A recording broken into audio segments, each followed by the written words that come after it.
should be live. Hello, everyone. Oh. It's Lore Crimes. God, we're There talking we about go. what's old world slander is aggressive right now. Yeah. It's not slander. It's GW's production quality slander. Ugh, the pain. It's no longer. There's no longer new armies like they promised, Colin. Are you happy about that?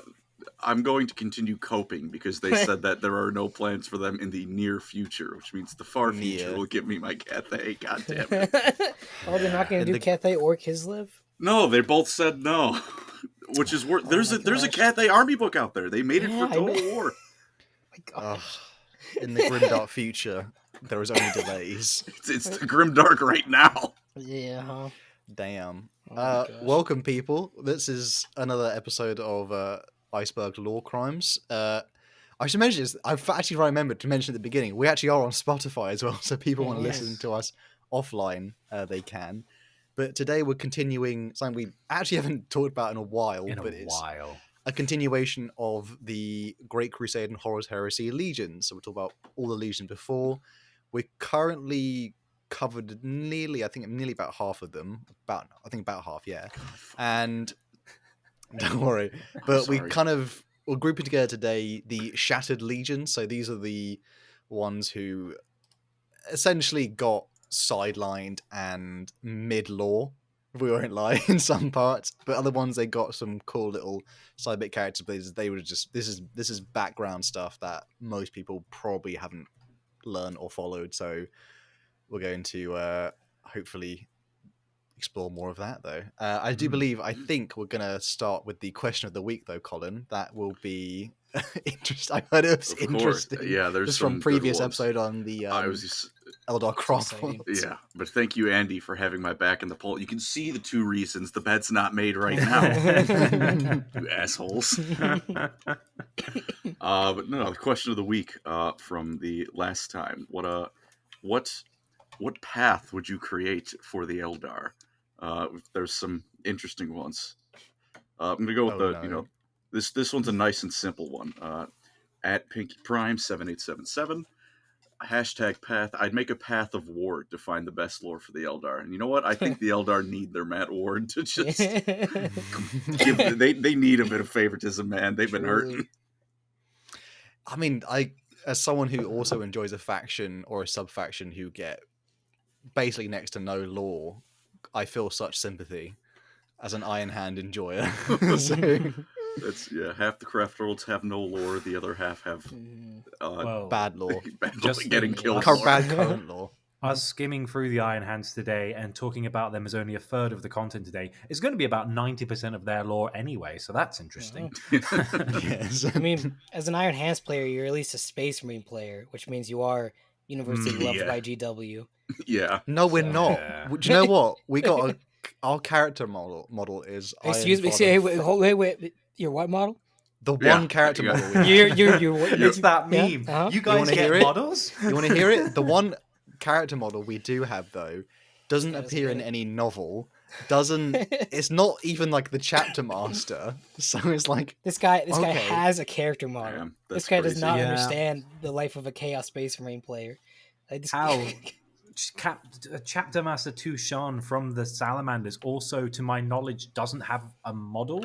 Salamanders have two character models. He It has They've has got Vulcan, Haystarn and Hestarn. Agatone, and that's Yeah. it. And their captains, like, why isn't Tushan got it? Anyway, we're going to get Man, into I'm, this. every I'm- Chaos Space I'm- Marine. I'm afraid I can't hear you down there for my Skaven being a legacy army. Yeah, for real. Although, have you seen the leak recently? I have. God, I'm. A new Skaven or what? Yeah. Maybe Age of Sigmar. Fourth Skaven. edition is the edition of the rat. Wow. What if I dwell on this too long? I'm not going to stop talking You're about going to Skaven. turn to the great horny one at that point. You better believe it. Oh, man. But that was Anyway, Yeah, that was the first one. Second question from Anarian Targaryen 6973. I'm sorry you made your Wow. username based around Game of Thrones.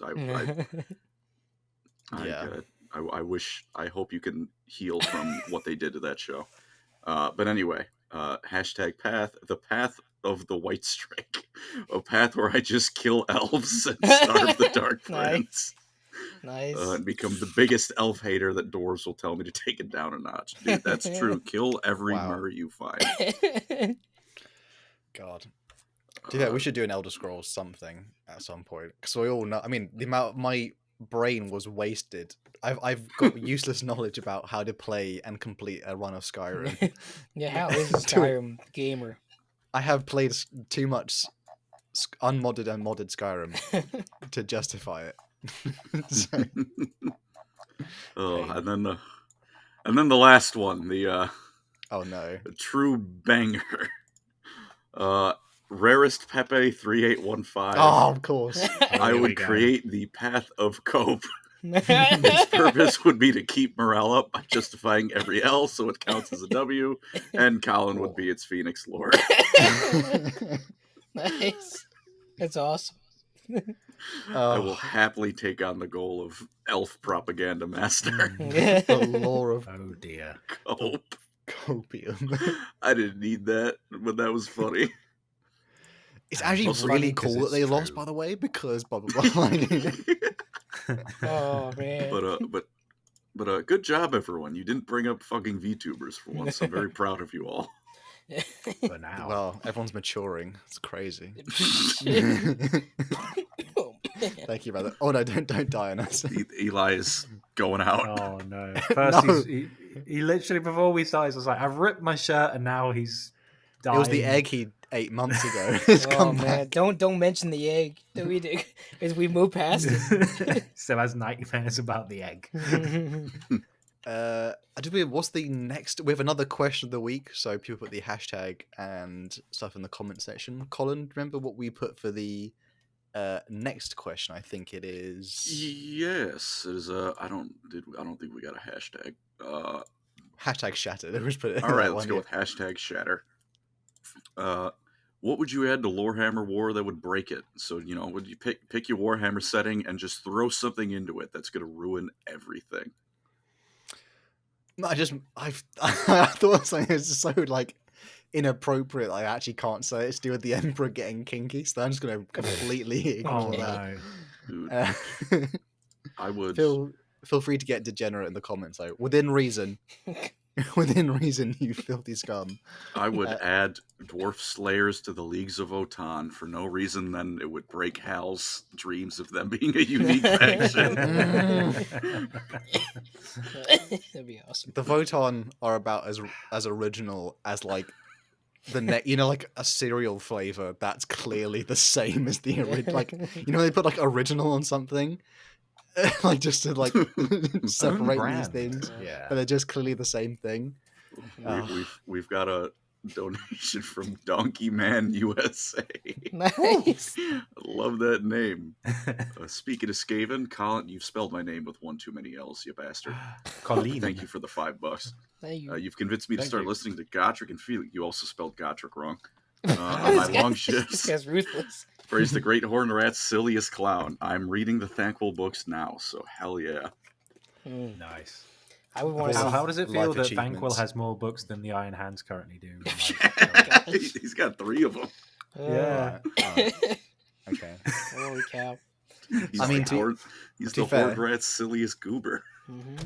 Iron Hands will eventually get when they've done a release for every single sub faction ever, then they'll eventually in the year 2035 they'll eventually Yeah, that's what I keep telling myself, buddy. do Iron Hands something. I've been waiting for every other Chaos Space Marine Legion to come out. And, When the headless not happened. corpse of Ferrus Manus is revived, and he's on a quest to find his head, you'll see it. You guys will Oh, be man. you're looking silly. It's actually really cool that they don't have any lore right now because in the future it'll be really cool, guys. It'll be How good they lore do when it? The path of Cope is real, Yeah. guys. The path of Cope is real. I'm already joining the path. We're all maybe followers of the path of Cope. Fucking Hal's an Exarch. No, I got some White Scars books in the Horus Heresy. I'm fine. Yeah, Corsair Khan is real. Hey, I He got has an a model. anthology. Bro, I'm a Lucius the Eternal fan. All I can do is Cope, all right? Like, You got You an have to have an animation. episode where he You wrecks got an the animation of Exorcists. it. doesn't he die in Never- that? Well, he does, but then he completely destroys the Exorcist, and everyone's like, "That's bullshit," and you're like, "Oh, unfortunate." Donkey Man USA with the fucking throat punch. Thank you for the other 5. I'm I behind spelled the your name names. wrong because you need that extra L for being an Eldar fan. Remember, guys, you can't spell Eldar without an L. Lol. Yeah. Yeah, Truly. Wow. No, that's not going to work. That's the opposite of what I want. Never mind. Continue. Well, we're going to start off with the lore here. Just the brief thing that, what's great about being human is the many things that unite us. And today, that what unites all these 3 legions, which is the Raven Guard, Salamanders, and Iron Hand, is that they, perhaps sticking on the theme of L's, they took the biggest L. They're all irrelevant. In probably the biggest L in the entire Great Crusade and Horus Heresy. So I think Andy's going to briefly just explain what Isstvan 5 is, obviously for the uninitiated here. Honestly, super cool. They put the 3 legions no one cares about and broke them at the start of the heresy. Yeah, good move, honestly. But we before do, before we start, we do have a donation. Yes. With Go for Eli. a goofy question. The question? The answer to this question seems pretty obvious. But hypothetical call-in with a lot of L's. If you can get rid of your diabetes with 0 repercussions whatsoever, would you do it? Love from Alberta. Thank you for the $5. I'm also in Alberta. Why wouldn't you? Why? Do that? Because a friend asked me that once, and I made a video about it. Oh, I see. That's funny. At this point, I think I owe him like 50 rounds of drinks for how much super chats I've gotten about fucking videos. My brother gets that question a lot because he's also type 1 as well as Colin here. So Would I get rid of it for free? Yes. Yeah. I don't like medical debt. Here's a question for you, Colin. Would you get rid of your diabetes if you basically sealed the pact with GW that we'd never get any more Eldar lore ever again? Would it be worth it? There's none to start with.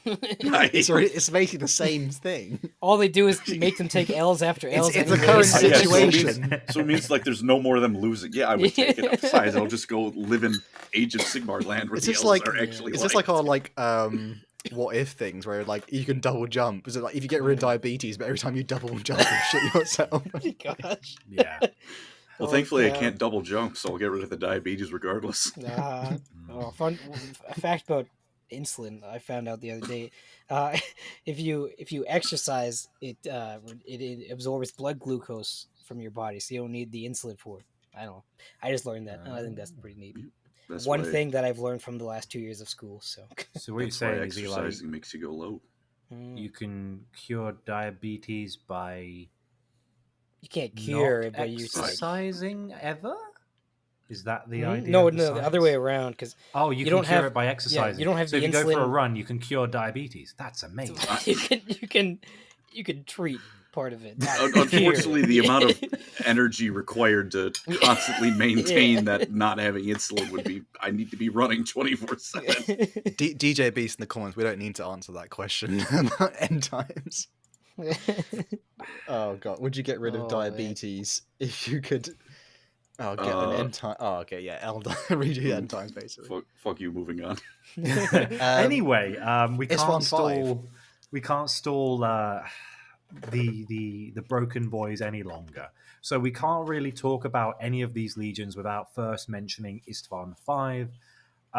It's still pretty fresh in my mind because I've recently done a video on it recently. But long story short, Horus Heresy begins. War Master Horus betrays the Imperium, and before anyone really knows what's going on, he goes, right, I'm going to send the Space Wolves to attack the Thousand Suns, so they're out of the way. Blood Angels, they're out of the way. Ultramarines, they're out of the way. Dark Angels, they're out of the way. White Scars are somewhere, they're out of the way. Oh no, Nathaniel Garrow, this bitch, he's gone back to warn the Emperor. I don't like that. Rogel Dawn's having a hissy fit, and he's like, right, we need to get back at the traitors. Fulgrim goes to meet with Ferrus Manus, the guy in charge of the Iron Hands, and says, come and join the traitors, it's cool. And he goes, that's cringe, and betrays him. So, long story short, to get the reprisal on Horus's rebellion, the Emperor, through Rogel Dawn, sends 3 legions and then a further 4 legions to hopefully crush the traitor rebellion before it has any momentum to get properly started. Before we go any further, we got a donation from Angry Homunculus for £5. Thank you very much, sir. I'm going to call out Oh, good. I'm going to call out Arthur's White Scar hatred by the fact that my extended family surname is Chugtai, which That's comes very from cool. Chagatai. Very cool. I must admit, he did a tier list and he didn't put White Scars in S tier, so I just Sad. I bounced. I was like, Sad. I'm out. If I could Get live out of another my life. if I could live another life, I would choose to be Mongolian. Just throwing that out there. All the things I Yeah, never no. thought I'd like. That's just No. like I wouldn't have thought the statement of the day. Medieval Total War II made me racist. Quote of the day, boys. Oh my gosh. I'm tired. Um, I'm just gonna go to Mongolia and get a hawk and I'd love to just be a horse lord. For real. Anyway, so yeah, it's Sorry, the masculine urge to go be a horse lord Yeah, at the drop of a hat. Have you seen their old president? I don't know if he still is, but he's jacked. The most jacked president you'll ever see. that's what we should like get like you can't be a politician unless you're like hench. If That's the only. rules now. Yeah, well, It it's worked for Democracy. Arnold Schwarzenegger. Come on, Colin. So our American politics be like, no, only bodybuilders now. You think Yeah, I'm? it's all You on think the Colin's American shoulders. people have anything to actually do with our politics? Those corpses of Washington are going to end up in charge no matter what we do. Yeah, for real. Oh, We have got another donation. You guys have been Wanna very read this one generous. out? Thank you. Thank Hey you, everyone, brothers. Thank you. Colin. A lot of Colin call outs today. I'm on the Zombie Slayer. Should I carry on reading Kinslayer and Slayer or something else that Gotrek or Thankwall is in? P.S. Death for the Knife Eaters. All right, you Bless didn't need to thank add you, that one. $20. Yeah, but thank you. Thank you. In a video Uh, game, it's fine now. If once you get to the thing with, and you know what, she's in Total Warhammer now. You know what? Once she becomes a vampire, go read Ulrika's books. Fair But enough. yeah, So, Istvan 5. Let's go back to Instas. So basically, please. Yeah, quickly. So basically, Horus and his other traitor allies have purged their own legion. So you got the Emperor's children, the World Eaters, the Death Guard, and of course the Sons of Horus. So they've actually kind of halved the numbers of, well, probably less than half the numbers of all their legions because they've been fighting with each other. And the Loyalists did a good job of fighting back. So they actually didn't get as much done as they were hoping in one swift move. So the Emperor says to Rogel Dawn, like, you're in charge of the military. There's kind of something going wrong in the back rooms. Like, what's that noise? Like, nothing. We're having No some demons. technical difficulties. No demons. No, was that Magnus? No, you didn't see anything. So Rogel Dawn's like, right, I'm angry now. I'm going to send some of my men. We're going to send the Iron Hands. We're going to send the Salamanders, the Raven Guard, the Night Lords, the Iron Warriors, the Alpha Legion, and the Word Bearers. We're going to send 8 legions. We're going to crush these traitor upstarts. He was just throwing shit at the wall to just crush them. He was like, these are the guys we can gather in around. Everyone else, like the Ultramarines and Dark Angels and stuff, they're too far away. Let's go smash their heads in. Basically, the operation in North Korea where they went to go cut down a tree, if everyone remembers the I reference. do Yeah. remember Yes. that. But a few things go wrong. First of all, Rogel Dawn's contingent get lost in the warp. So that sucks. That's what starts off with the Battle of Thal. He sends a third of his entire legion, which is like, I think 100,000 men or maybe a bit less, and they can't make the battle. Like, sorry guys, traffic. So okay, no worries. Who's in charge of this assault? It's Ferrus Manus. It's everyone's favorite Primarch Ferrus Manus, who does have a neck. He's in charge For now. You know, He has a big. Well, he had a big hammer, and Shout out then to all my neck Fulgrim enjoyers. clobbered him with it. And there's a weird thing in the artwork where you see Ferrus, like even his model on Istvan, he's swinging a hammer. It's like he shouldn't have that in the He has a lore. sword. Fulgrim takes it away from him, and he smashes Fireblade and he reforges it. yeah, but it's Tangent. really cool. Yeah, and that'd be I had weird. that He's like artwork a made. tabletop. Yeah, I'm the only person who's had that artwork. The official, like the actual only artwork of the proper That's like duel. accurate. Yeah. I'm The the other only one on person this who had one, it he's got a commissioned. freaking wrench. I'm like, why are you attacking Fulgrim with a wrench? I know. This isn't a carpool. Because it goes hard. It does go pretty hard. Like, I just wonder what it's called. Like, this is Philip, my legendary wrench of war. Anyway, Anyways, made that Philip. They should have made that Philip. a relic for the Tech Marines nowadays. exactly. Yeah. That would have made sense. But either way, so Ferrus Manus is made in charge because he's kind of angry because Fulgrim Just a was bit. like, just a bit. He was like, "You're my best bro. Do you mind? Should we betray Dad?" no, and that's cringe, and they gets bopped, and then Fulgrim kills pretty much all of his honor guard apart from his first captain. He's angry, so he's like, I'm leading the charge. And to be fair, Ferrus Manus and the Iron Hands are really well respected because they've got one of the biggest legions. Ferrus Manus is a taskmaster, and they get stuff done. Like they're kind of similar to the Dark Angels, except less empathy and more just get it done. Civilian casualties don't matter if we can get it done quickly. Like fine. So he's in charge, and the first wave is the Dark Angels is impressive. Exactly.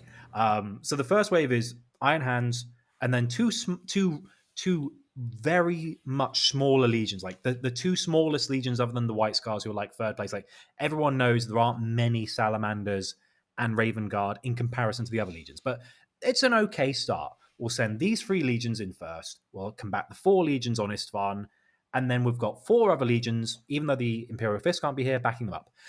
They make Planetfall. They're doing all right. They're pushing through. Horus is in a big chair in his office, just watching it all happen. You know, Mortarion, Angron, and Fulgrim are cutting sways through the Iron Hand sallies and Raven Guard, whilst Vulcan, Corax, and Ferrus are also fighting through. And it's kind of they're pitting against each other, but nothing's really happening. Oh, look, good. Reinforcements. Good. We'll have this sorted. Unfortunately, Lorgar is a person, and he's been whispering to, you know, the Primarch of Murderers, the Primarch of Incels, the Primarch of did I not? Like, yeah, come on. Can you guess which one I meant? Right. Conrad Curse? Well, you said murderers. Murder Man, yeah. Big Tortoise Man. So yeah, all of them are kind of going through their own thing. You know, Curse is a bit of a dick, just in general. Who's Turtle Man? Perturabo. Oh, he's like a big turtle. He has so much armor, it's ridiculous. Yeah, he's more machine than man. That's fair. Perturabo's already like torched his own homeworld in secret and killed his sister. A grade.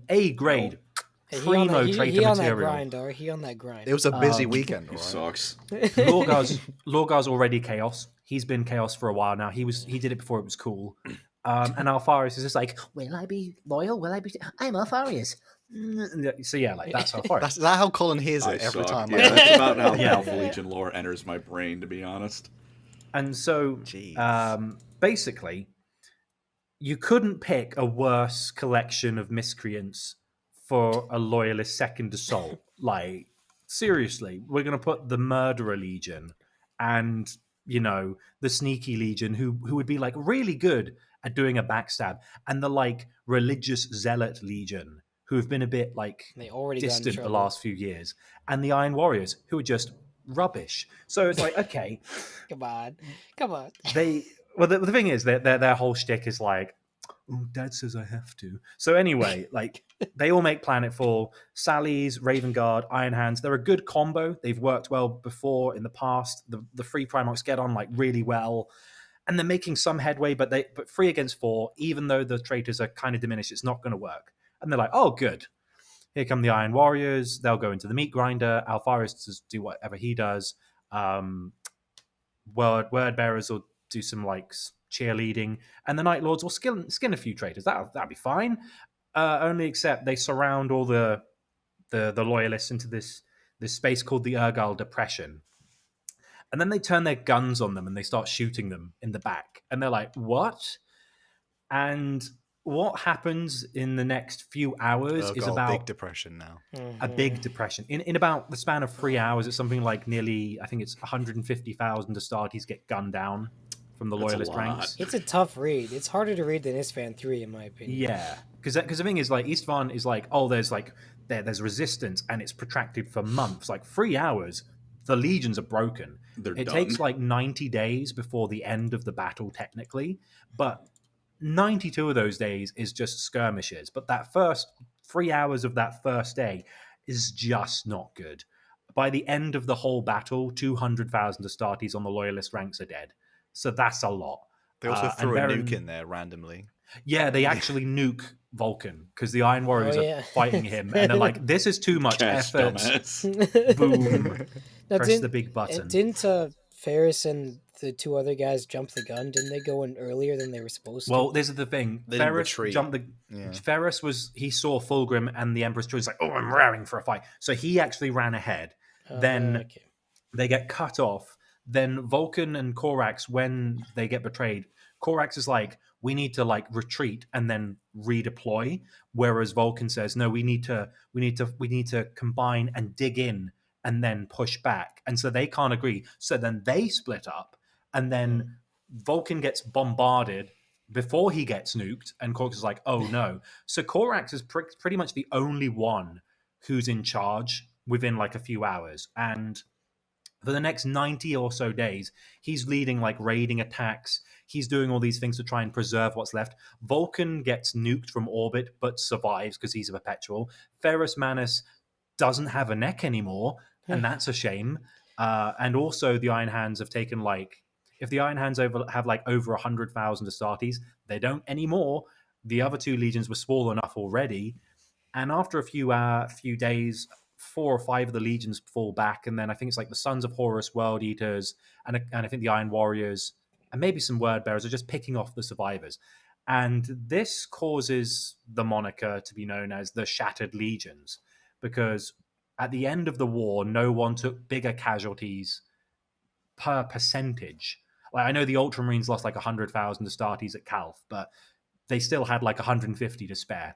Whereas every other one of these legions, they lost way more men than anyone else, and they couldn't function as a legion anymore. Calth was an act of self-defense. Okay. Oh no. We should also mention this with the Shattered Legions as well. All of them, like, when they would continue on to fight, like, pretty much their entire legion was decorating the traitors' ships for like the rest of the heresy, which is like, I found the one like really properly sad bit is like when Ferrus like gets beheaded and he dies, like they just start picking, like they literally like are picking apart their bodies for like, it's like, it's pretty like horrific. They're like, and if you're an Iron Hand, you're like, you know, trying to survive, and you're like, that's literally my Primarch being picked apart like a vulture. Fulgrim vs. Ferrus gotta be the saddest fight in the Horus Heresy, surely. Sad how quick it is. There weren't any there weren't any bigger bros than that fighting in the Horus Heresy, were there? It's like Mortarion versus the Khan, you know. There's they don't really care about Alpharius each other in the versus first place. Rogel Dawn. That doesn't that one's well. kind of sad, but it's also poorly written, so whatever. But, yeah. Although the only thing was, you mentioned about like how they picked apart like Ferrus's corpse. Colin, to give you context, that's like if Rabute Gilliman was killed, they like picked his calculator out from his pocket. Like, put that back. Put that back. He needs that. It's took the sticky. laurel from his head. So yeah. So now we've got 3 legions that are completely useless in terms of being a standing army for the Legiones Astartes. And this is the only time in the heresy where an entire legion is taken unawares in its entirety. Like, Istvan Free is sad because it's brother fighting brother, but like Dropside Massacre is really sad because it's just like, oh, it's like we're gone. There's nothing left. Like the Iron Hands are like, we've got no lore left. Oh, that's a shame. And one of the main points about these legions is that even in current year 40k lore, because of this event, you don't really hear much about them for the rest of the setting.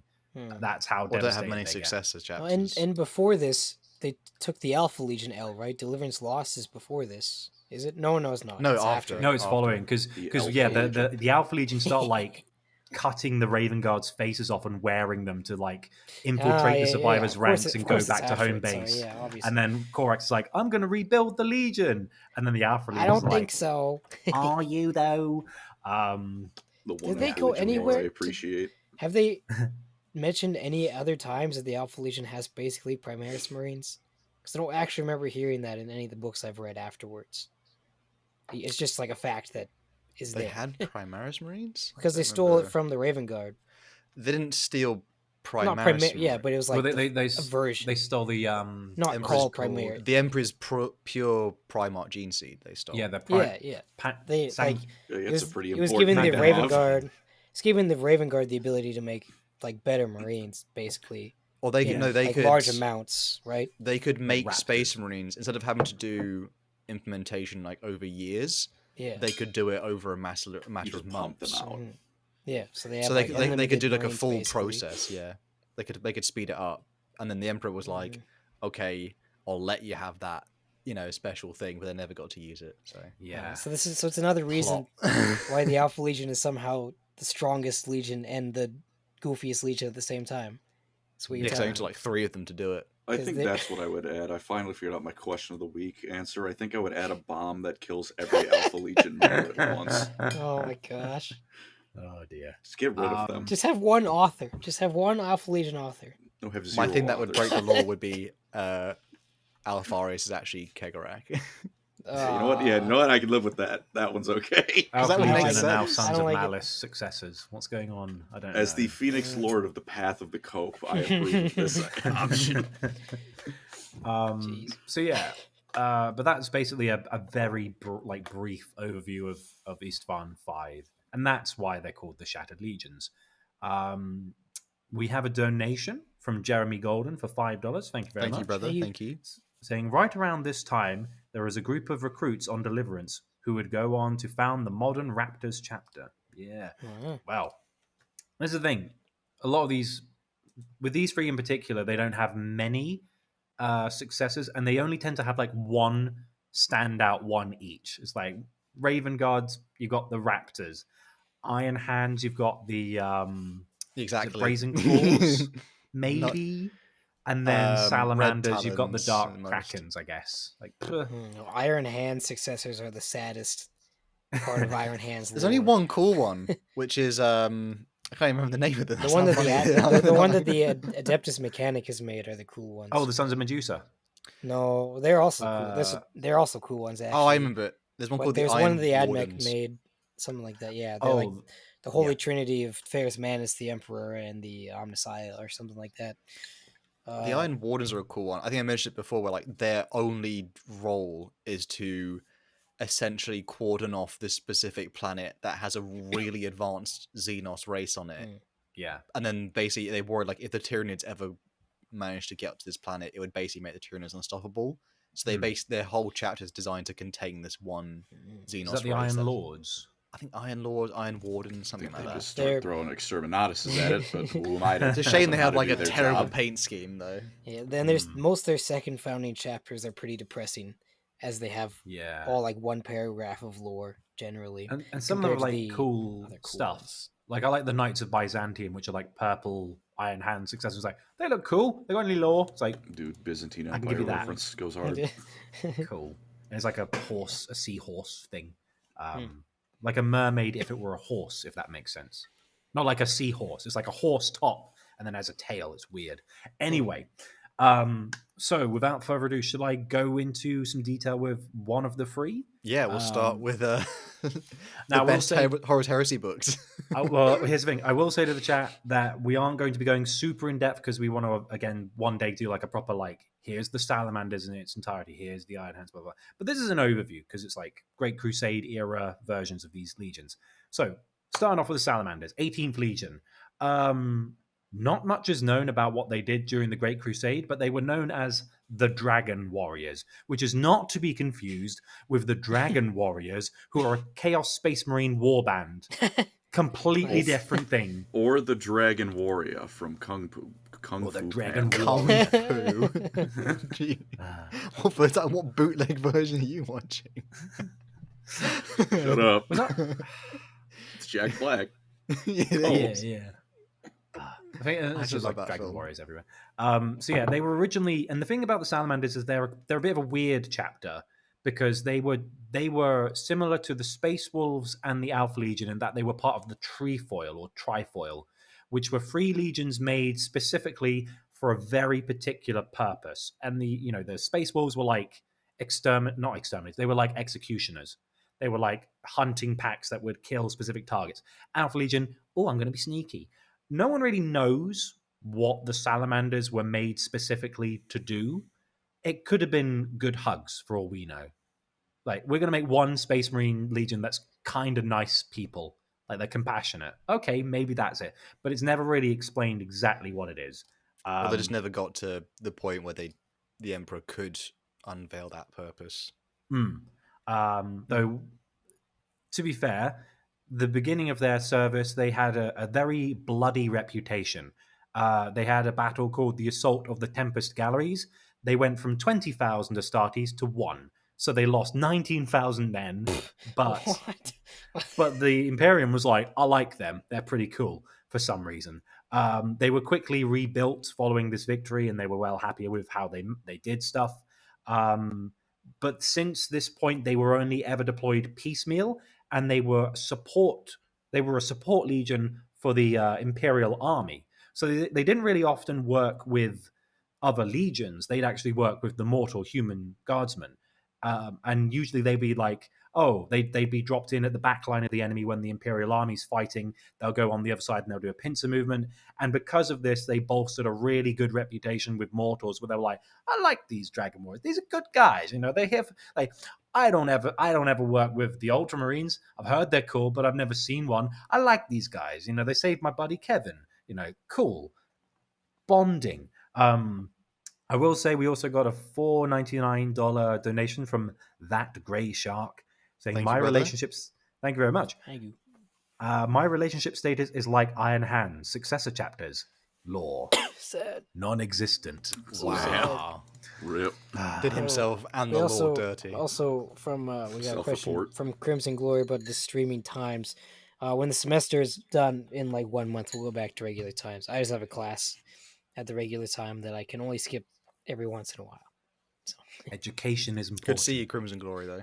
Good to see you, brother. Good to see you.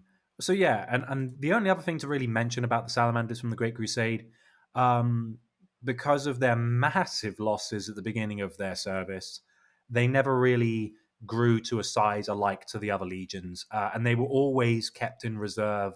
They never really went to the forefront of compliance, as they were support. They were specifically always support, rather than we're going to go fight a war. It's like, no, we're going to bolster an existing force. They weren't bad though. They just had a problem of self-sacrifice, if I remember correctly. Yeah. They were kind of glory hungry, but also compassionate. They were essentially the and- Team Fortress 2 of For a military, trying to get yourself killed in honorable battle is generally not conducive to Well, successful not like they weren't operations. trying to get themselves killed, but then say like where other legions would, let the civilians or the mortal soldiers die because we have to retreat because it's a good tactical choice. And would they go, were always "No, fighting with we'll squishy fight together." humans. Yeah, and it's like we're not fighting like other legions. It's like, they're all dying in droves. I guess we should too to fit in. I don't know. They're Peer bros. pressure is real. However, they eventually found their Primarch Vulcan, everyone's favorite big lad. He's huge. Stomp. Stomp. He was found on the world of Nocturne, which when he was on this planet, he was adopted by a smith who's a cool guy. I can't remember the name off the top of my head, but there's a weird thing with Nocturne. The Drukhari, known as Dusk Wraiths, kept raiding the planet. And at about the age of 5 or whatever it was, when Vulcan was already like taller than any of us and was like muscled and like, ooh, you don't look 4, I am. He was like, I've had enough of this. Dad, grab the hammer. I'm going to go like beat them up. And so he basically just got like all the guys on Nocturne to say, no, actually, raiding is cringe. And they fought back the Drukhari. I think they found like a portal on their home planet where they were just like dropping in through. I think it was like the bottom of Mount Deathfire. There was like a It was Drukhari Eldar Webway gate. Webway gate, and they were like, "Oh, that's where they could." Oh, bash, and they managed to drive off the Dusk Wraiths, and they were really chuffed about this. Great, we can smith in peace, and so to celebrate this, they had this event called, I can't remember, it was like the Celebrations of Nocturne, and then this guy called the Outlander appeared, and they're like, "This guy's weird." What do you mean? He's like, "Oh, look at him. He's like, he's white." It's like, "Oh, yes, he is. He's very pale, considering, we live next to this massive sun that's like irradiating us all, and we've got like and especially Vulcan with like the glowing red eyes. Like, that guy looks a bit weird, doesn't he? Yeah. Turns out it's the Crocs with the socks and Emperor. cargo shorts. Turns up It's in a very tie-dye, obvious. like, what's this guy's fashion sense? What's going on here? So yeah, this guy turns up and he's like, "Hey guys, I'll compete in the celebrations with," and like, I'm sure Eli would like the celebrations. They're like lifting weights and they're proving how strong they are. Pretty epic. And then they basically conclude it like, I'm going to kill a big dragon thing called a salamander. Yeah, I'm going to kill a bigger one. No, I'm going to kill a bit. And so then the Outlander's like, okay, you and me, Vulcan, we'll go out and we'll kill a salamander. Whoever kills the biggest one wins. So they go up this. I think it's Mount Deathfire again. It's always Mount Deathfire. It's like that mountain in Ocarina of Time. It's just like, yeah, it's just that one.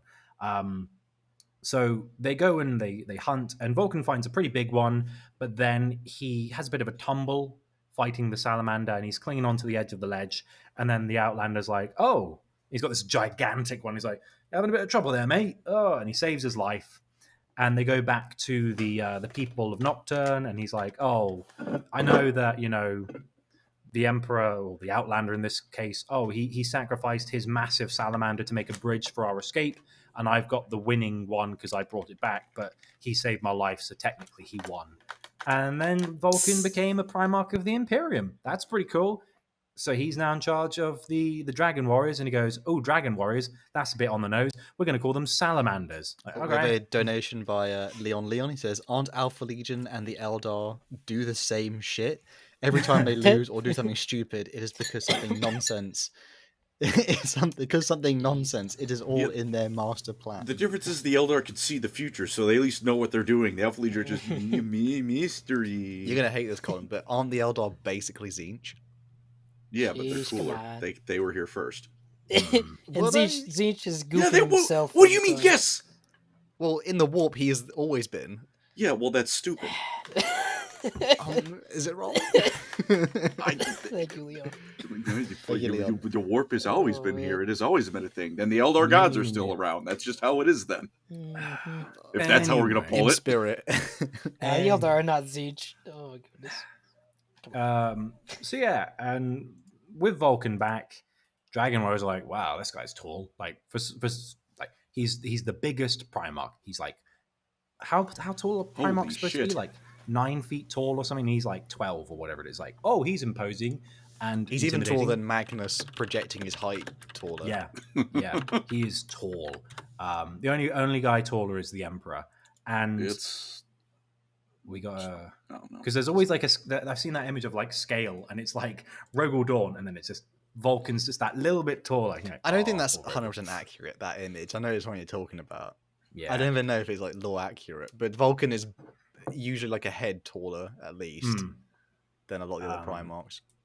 But either way, he gets back to he's inducted into the Imperium. He's given the 18th Legion. He does a few changes. He goes, we're gonna remodel the companies to befit the different civilizations from Nocturne. We're gonna say, oh, Imperial Truth, that's a bit cringe. Promethean Cult, that's cool. So they're like, I was thinking about this the other day. They're like one of the few Legion era, well, one of the Great Crusade era legions that actually has chaplains. Because when you think about it, like most of them don't. Word bearers, obviously, they do.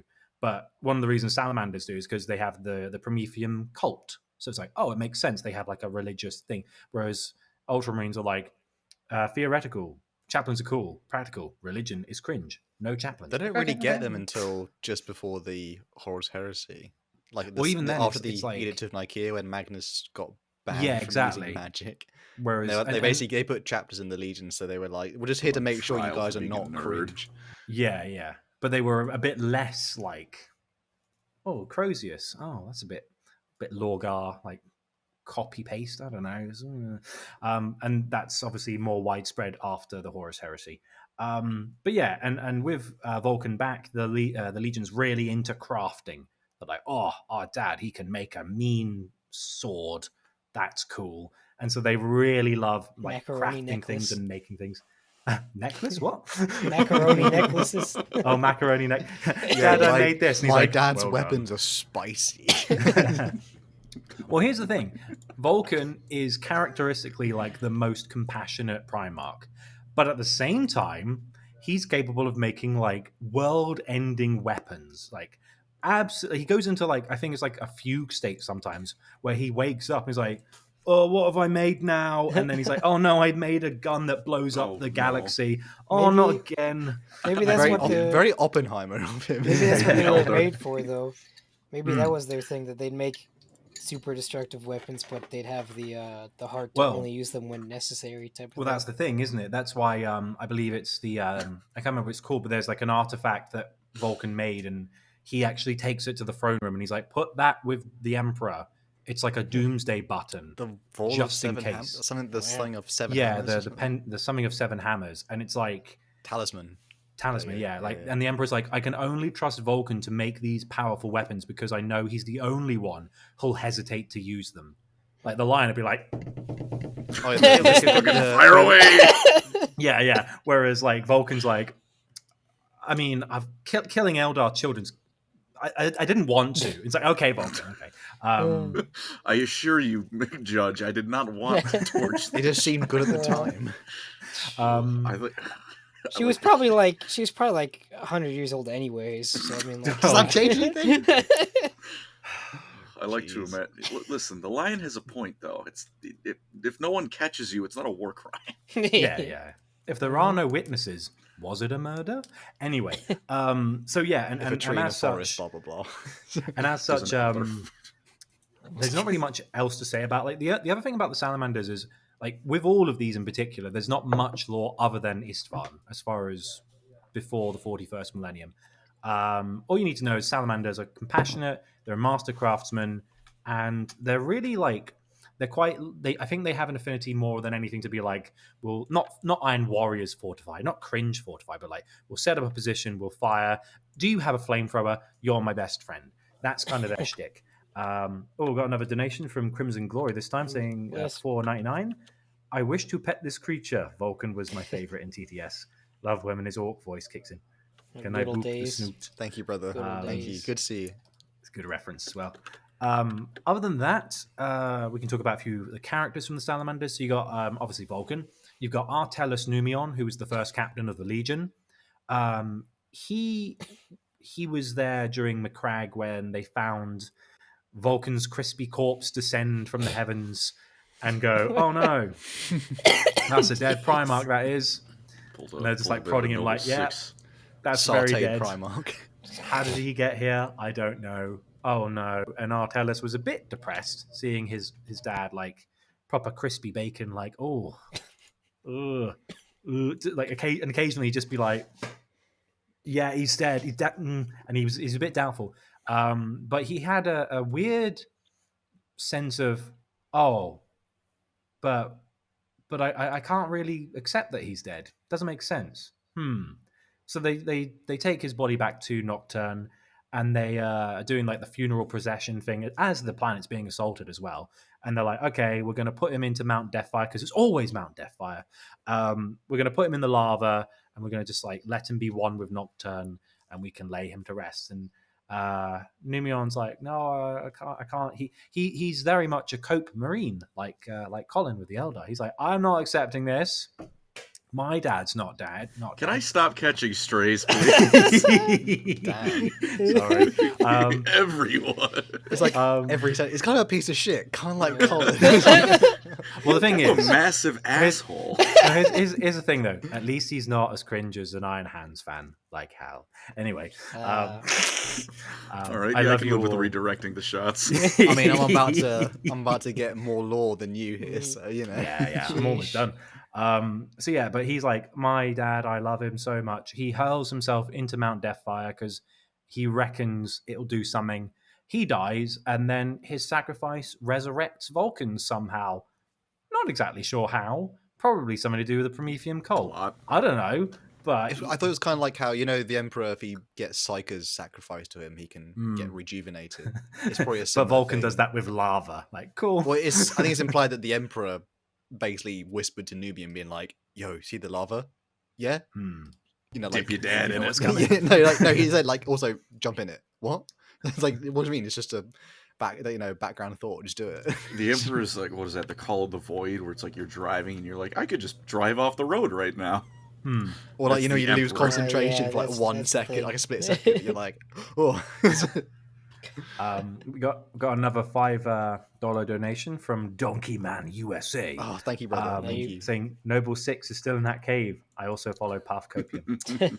Wow. Yeah. Or Noble sheesh. 6. Dude, Vulcan is just Noble 6. They both fell out of orbit. They both are hiding in a cave alive somewhere for real. Yeah, to be fair, Yeah. he drop site massacre happened, and then all Vulcan saw was survive. Like, yeah, makes sense. That See, it checks. So yeah, that's Artellus. Not really much other than he has cool armor. He's first captain for a bit, and he died so our savior could live. Vulcan, nice.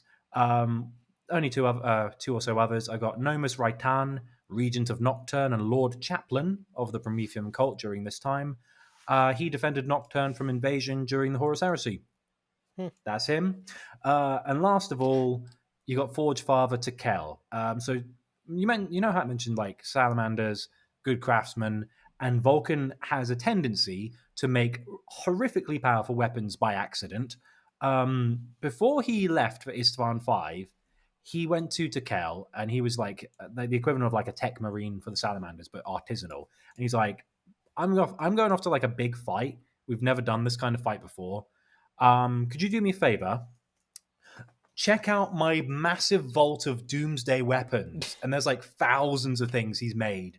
And it's like, oh, these are cool. And he says, all right, Tekel, here's the cauldron. I think it's the chalice of fire or cauldron or whatever. It's like, I need you to dunk everything to this cauldron, destroy everything, but destroy. And he's like, everything. We can't let anything fall into straight hands. And then Tekel's like, wipe my hard drive.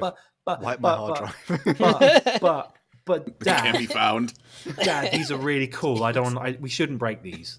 Like this is like a prestige level 5 COD knife, £5 million CS:GO. like whatever CS:GO knife. Like we can't burn Dude, this. this No. is the 10 grand CS:GO knife. Yeah. Exactly. It was like Leon gave us another Hey, £5. Leo. Thank you, brother. He says we all love Colin and his bad opinions.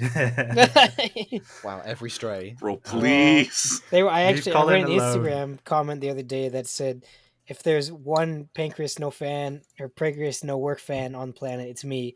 If there's one Pancreas No Work hater on the planet, it's also me. It's I better do to like be feared and loved. I do like how Angry Homunculus basically encapsulated Tekel's storyline of cast it into the fire. But yeah, so No. he goes, Dad, please, can I keep like a few cool things? And he's like, all right, 9. You get 9 cool things, and the cauldron's one of them. You get 8. Other than this, you get 8 things. You pick 8 things, and now you're a Forge Father. And that means you've got to like stop these from falling into bad people's hands, because whatever you pick, it'll be a real big pain in the ass if anyone gets their hands on it. And so he became the first Forge Father. And that's his character arc completed. He broke everything else. He recycled everything like a good boy, and he kept 9 items, including a ship and a massive doomsday cannon on that ship and some weapons. So that's all he Is there has. like who's the one who he was the original like Legion Master, and then he got orked, and then Vulcan made him like a bespoke orked? dreadnought. Cassian Vaughn? Yeah, He was like- he's one. Yeah, he was made.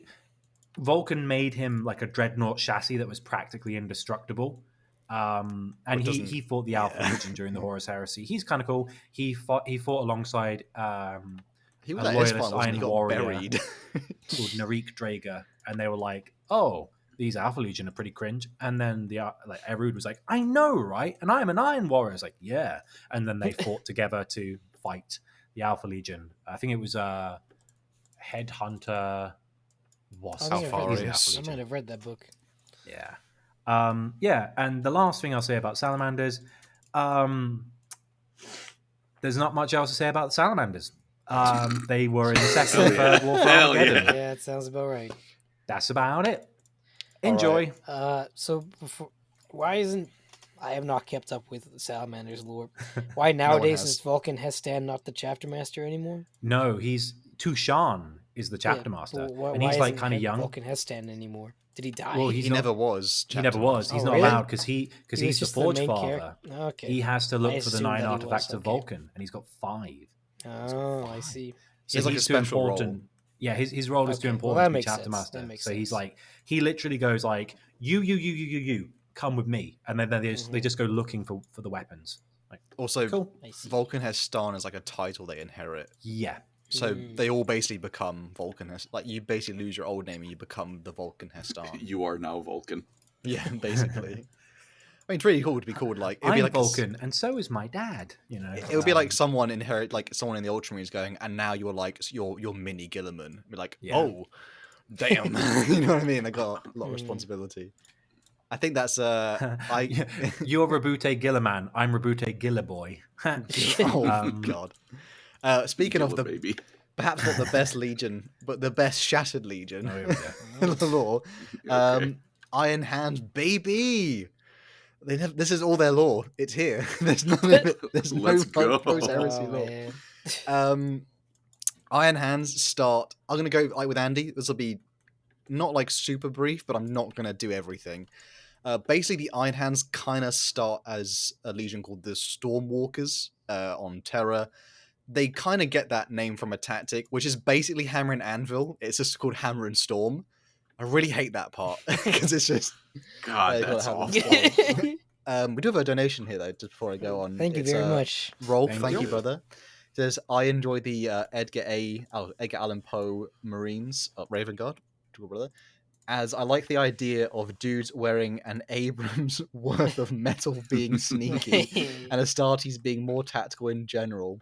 What changes as additions would you gents make to garner them more love? Books.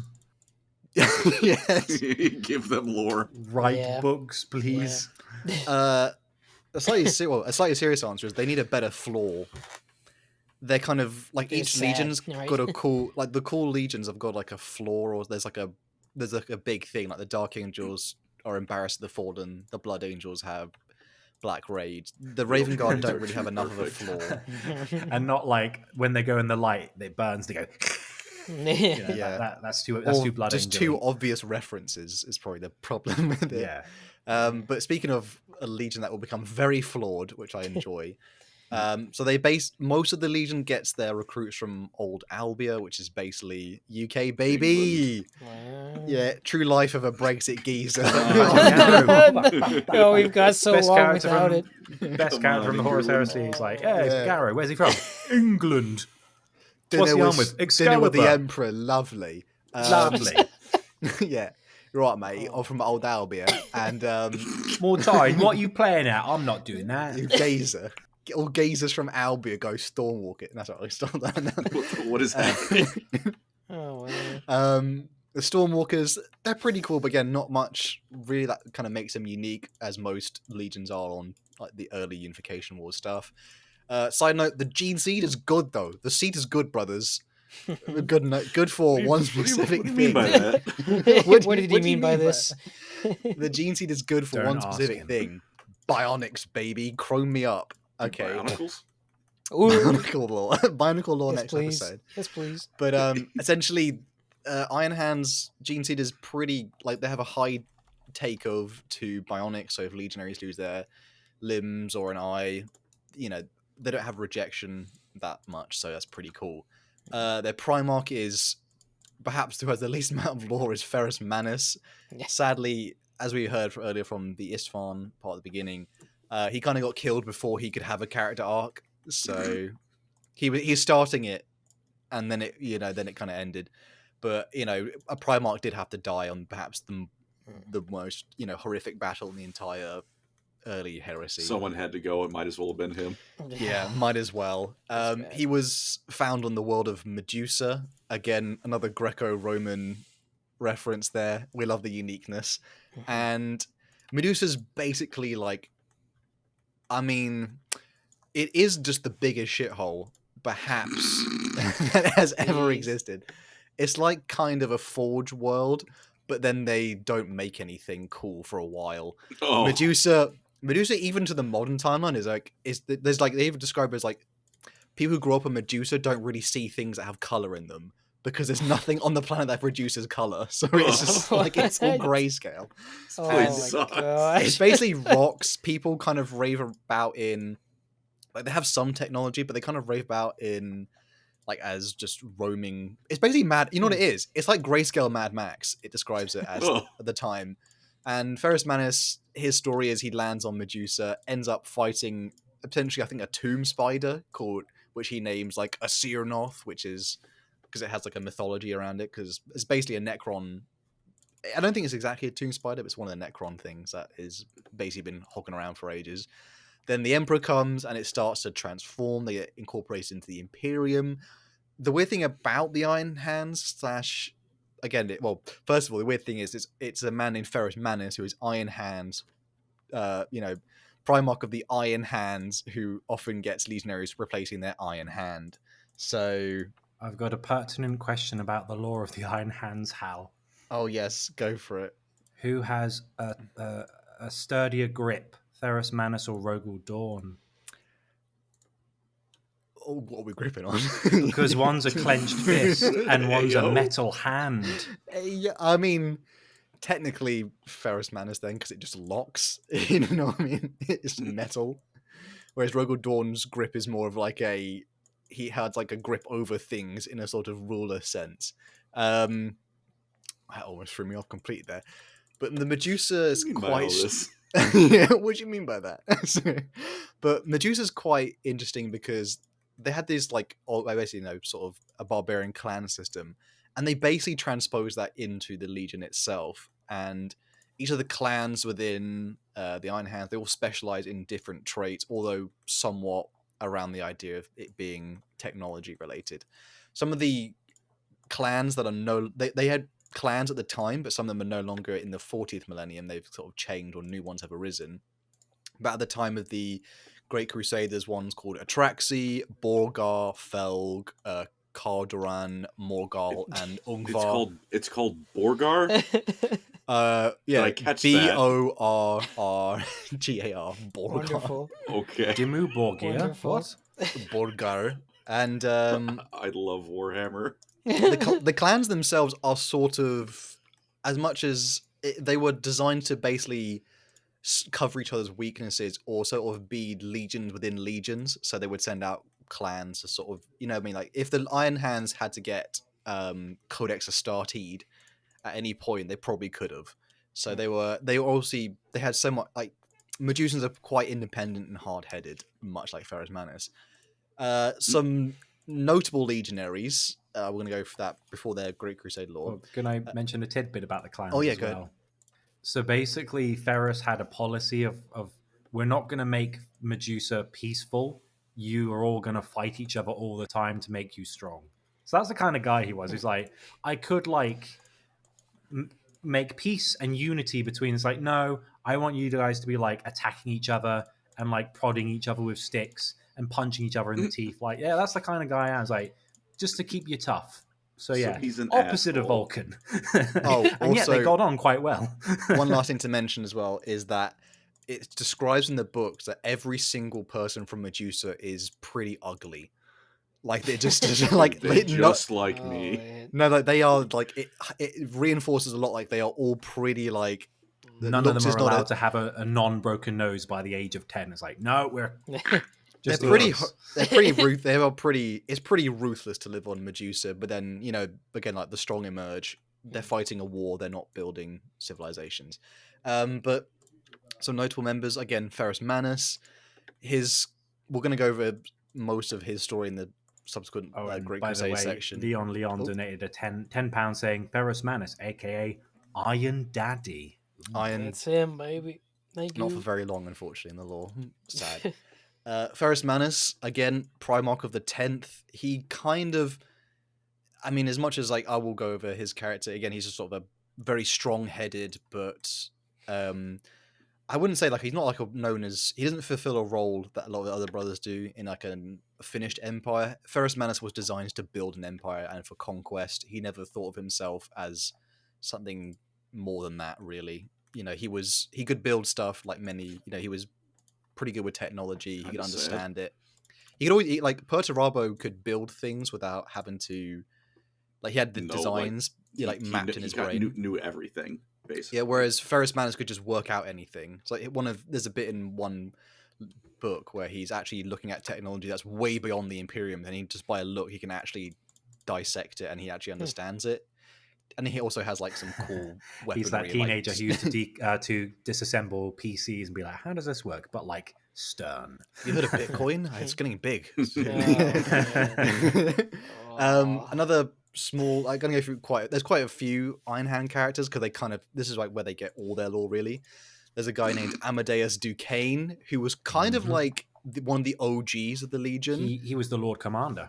Yeah, when a lot of them would talk about Amadeus Duquesne, they would mention like, yo, that's Amadeus Duquesne, like holy crap, because this guy was basically sort of like pretty much the oldest guy in the entire Legion, very well respected. Primarchs knew his name.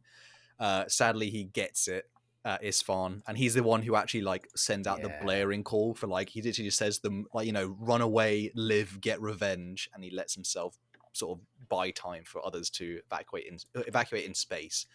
There's a character called Gabriel Santar. I think he's part of the Sisyphean, the crew of the Santor dies, I think, on Isfahan, because he's the first captain. Yeah, I'm sorry, no, Gabriel. Sorry, there's so many of them I get confused. Gabriel Santar was the first captain. Apologies. He's submitted another name. Gabriel Santar was the first captain of the Iron Hand. Again, as you can tell, memorable. Gabriel Santar unfortunately dies in the third book, so in the Horus Heresy. By the way, we got a 30 squigglies from incoming backup saying they don't tell you that in lore, but the reason Ferrus needed to get metal hands is because he got his hands bitten off by Boingob. In brackets, in brackets, rip Rotisserie King. I like that end. It's all coming together. It's all coming together. Not surprised. There's a cool bit on Medusa where they basically say there's just like there's the Shadowlands area, and there's just like creatures in there where like even the modern day Iron Hands just don't go near it because it's just considered like that's fucked. That area. Hopefully, Gabriel Santar was kind of the only Space Marine who was able to like calm Ferrus Manus, because Ferrus Manus was a bit like once someone pissed him off, he was like a bull. And he would, he'd lock on, and he was like, "I'm tearing it down." He's a bit Richard Nixon with it. Someone's breaking in. There's a storm, Manus. Storm, Dick. Sit down. Richard Nixon. So, I love that. Wait, is Kennedy Fulgrim in this example? What's going on? That thing in Futurama as well, like his head's in the jar as well. It's pretty, pretty good link. Gabriel Santar was pretty skilled, but he did end up dying on the fields of Isfahan 5. I can't remember who killed him. It was one of the other Emperor's children. I don't know if you remember. It Eli. might have been Voirosian, possibly. The guy who was the guy who birthed the who are the sonic weapons. Because Marius Voirosian is the first Noise Marine. Yeah, I think the first Noise Marine basically killed him. And they were previously friends, so that was awkward. Is this on Istvan that you're talking about? Yeah. I think he like cuts him up the groin and then like wears his skin or does something. Yeah. And the thing is worth mentioning that again, this is like the first time anyone's seen what the Emperor's children have been doing with like their makeup. And when I say makeup, I mean like scalpels and stuff. And the Iron Hands, basically their reaction is just like, let's go fight them, and they just go, ugh. Like that's their reaction. I don't want to fight that anymore. Yeah. Yeah, it's pretty horrible there. So I will one bit I want to add on as well. The Iron Hands themselves are not, even at this point, they're not like super, like not like a pro. Like a lot of the ones like Emperor's Children are very pro Emperor during Great Crusade, something like that. The Iron Hands were very much just like, we're kind of just soldiers and we enjoy soldiering. Like they don't even have that much Imperial iconography on all their armor. Their armor is designed to just be the best in just like Ferrus, people. They're just very utilitarian. Like they just get the job done, and that's like Ferrus never wanted to be like a conqueror or a win. He wanted to be a conqueror. He didn't want to be a leader. He was like, I'll just get stuff done because that's the job. I'll get the job done. I'll do it well, and I'll go home and I'll do it all again. Not the wife Susan. Isn't she lovely? And the next character is called Shadrach Medusan. Some people who actually have even heard of the Iron Best Hands Iron Hand character are and like he's Shadrach. Because the reason why everyone likes Shadrach Medusan, I will go over some more of his events in his the Horus Heresy lore section, but Shadrach was a Terran, and he's basically kind of one of the few who actually sort of realized the flaws within the Legion's ideology and was able to do something really cool within the Horus Heresy, and actually almost managed to kill Horus himself. He tried to assassinate Horus loads of times, and he got really close. And it's really funny when Horus is just like, this guy's getting on my nerves, and he's just like going, Yeah, he was a several times. massive pain in the ass for Horus. Another character is the called can-do attitude. Yeah. Another character called Ortek Moore, who's perhaps the biggest asshole of all the loyalists ever. This guy would it's kind of that thing of if everyone here watched Bleach. Is it I never everyone- saw it. There's a That was character called like before my time. Yarwatch. Maybe Yarwatch, who like if someone had to like in the Iron Hand, you can become a captain by dueling the previous captain and killing them. Like they would only let the strongest Alright, lead. so And Ortek seems Moore legit. would regularly duel other legionaries for fun just because they annoyed him. Oh, not even Iron Hands or No, other Iron Hands. He had a reputation. He was good at what he did, but he was a complete dickhead. He was dick. This guy did not care about civilians one bit. There's also another captain called Ulrak Brathan, who will be part of the crew be of the mentioning him Sisyphem, later, which is yeah. basically what? one of the crew. Seriously? The Is that Sisypheum. the actual name? Sisypheum. The Sisypheum. Sisyphum. It sounds like that. The Sisypheum Sisypheum. Apologies. is a different vessel. It's owned by a- Drukhari. It's the U.S. the Imperial there's a sailing Horus- ship Femboy. Oh, man. There's a Horus Heresy plot, which is it follows the crew of basically the Shattered Legions. Like a few of them survive, and they all board this ship, and this is the one that manages to basically semi-assassinate Fulgrim, and then some other stuff that Andy will cover.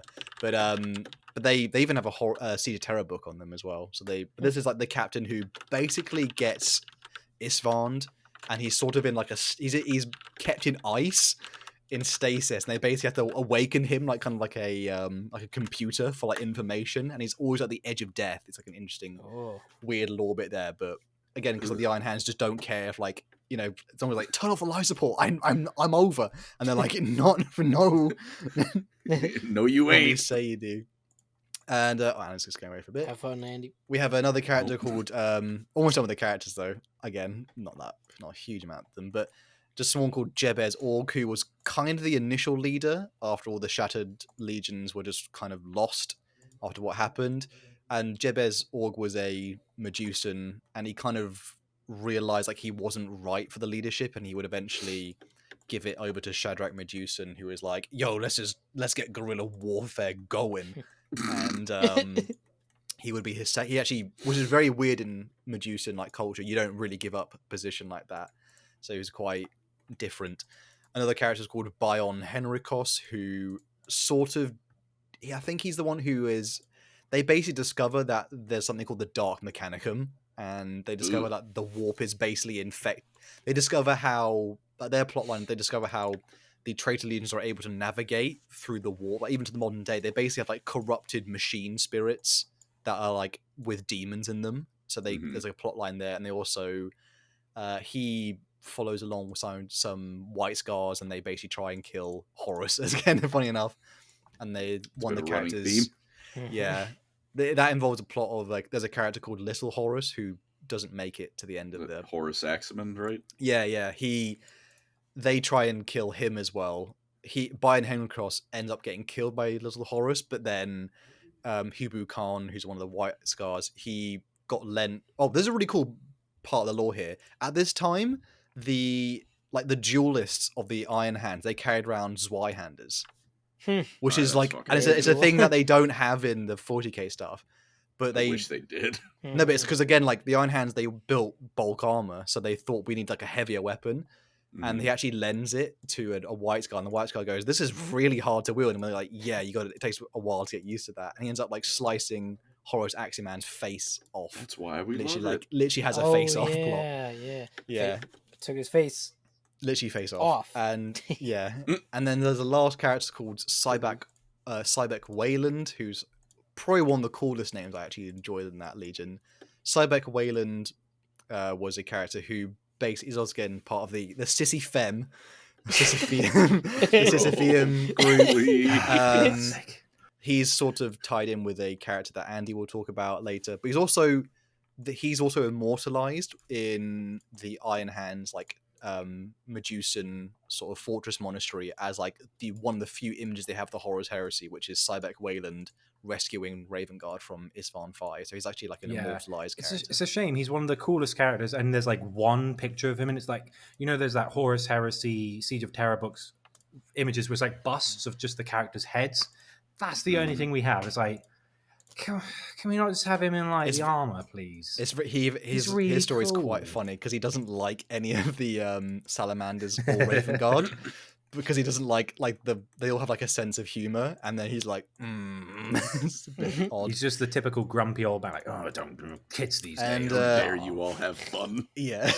Moving on to the Great Crusade lore.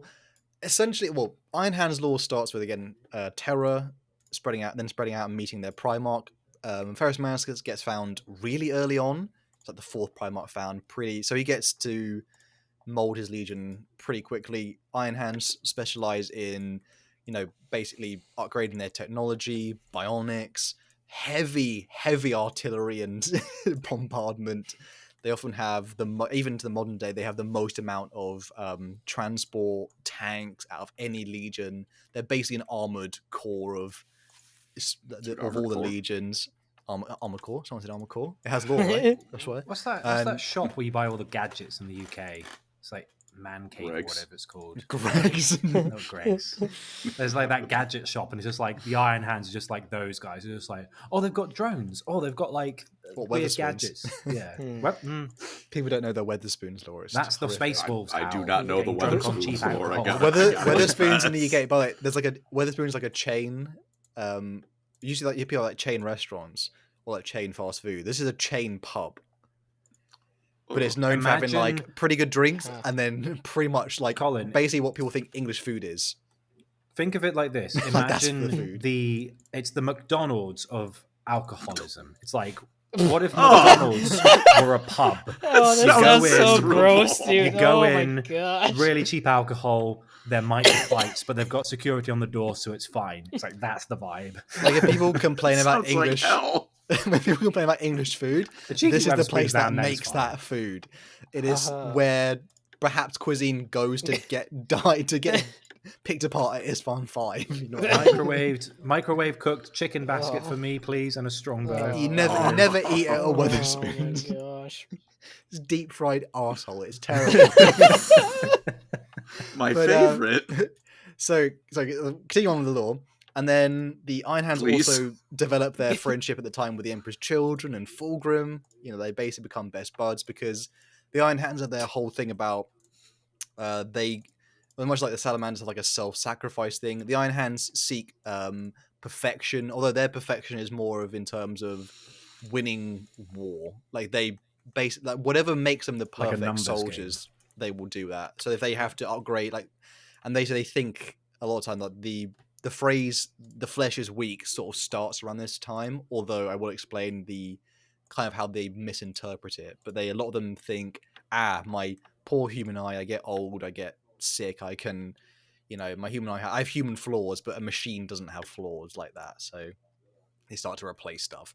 They basically conquer loads of planets. Again, it's not the most decorated out of all of the legions, but they pretty much are.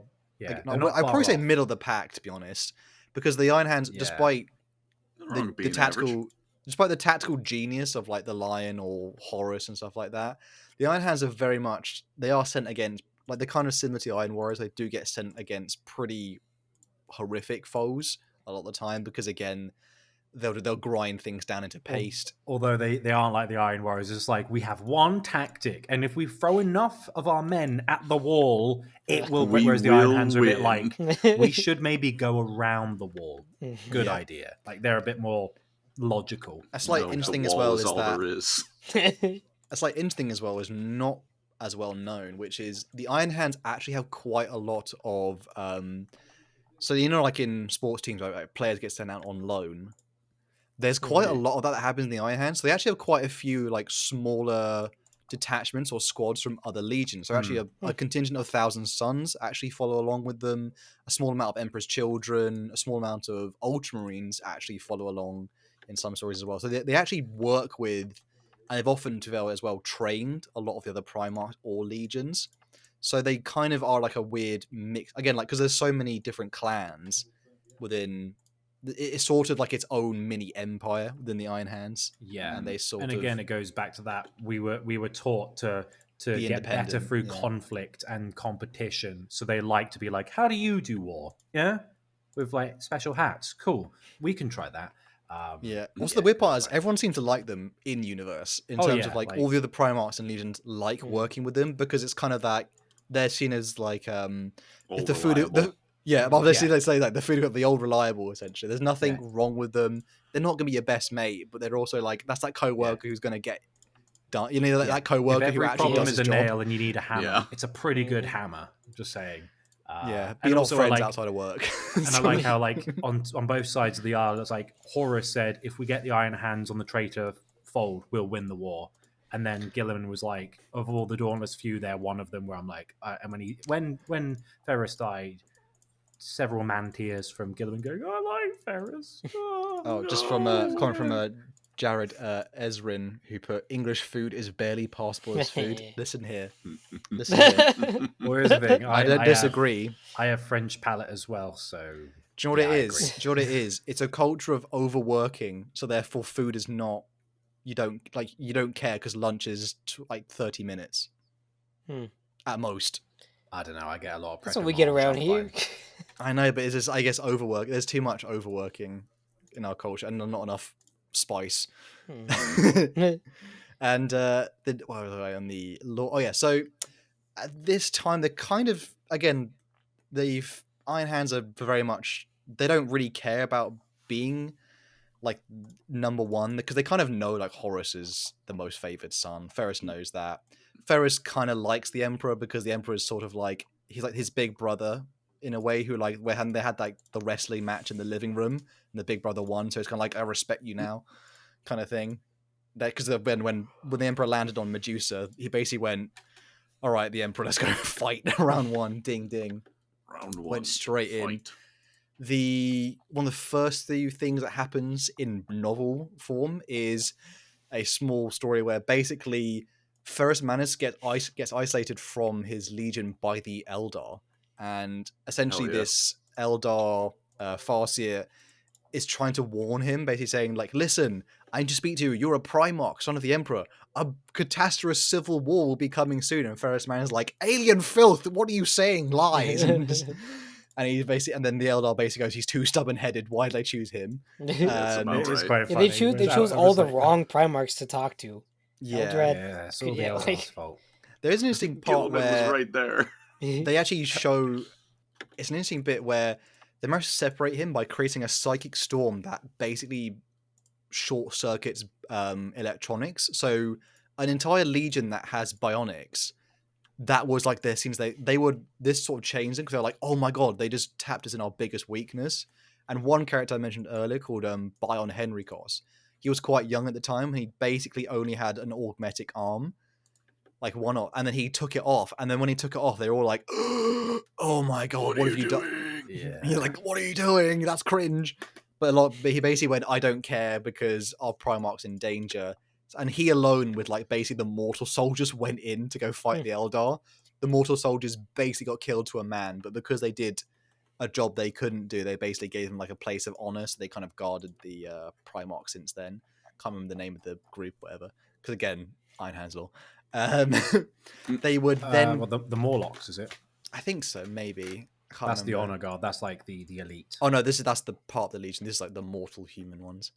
Oh, right. There's also another event where essentially Ferrus Manus, they found a world that was kind of like they basically found a second Mechanicum, and Ferrus was like, he already had a pretty strong alliance. The Iron Hands have always had a strong alliance with the Mechanicum of Mars, and they basically went, yo, we kind of needed to like just pack this world in and implode it. And Rogel Dawn went, nah, we could probably just incorporate them into Mechanicum. They had a massive row about it, and they basically fielded champions. They had a This is where Barney. Sigismund basically managed to beat the Iron Hands champion, and Ferrus has basically walked away being like, fuck, we looked weak, you know, like we're pissed. Yeah, and he basically like took that guy aside and was just like, Why do you guess who's suck? guess who's getting a beating tonight? Just saying. Like, No, they poor they don't actually because like that was the kind of guy that Ferrus was. It's like, if you fail, I'm going to make you pay for it. The so whole you thing better was, smack. I'm gonna whoop your ass. Oh, a slight thing as well. The Iron Hands are not friends with their Primarch. Like, as much as like a lot of them are like, they're like, you know, oh, friends, you're my sons.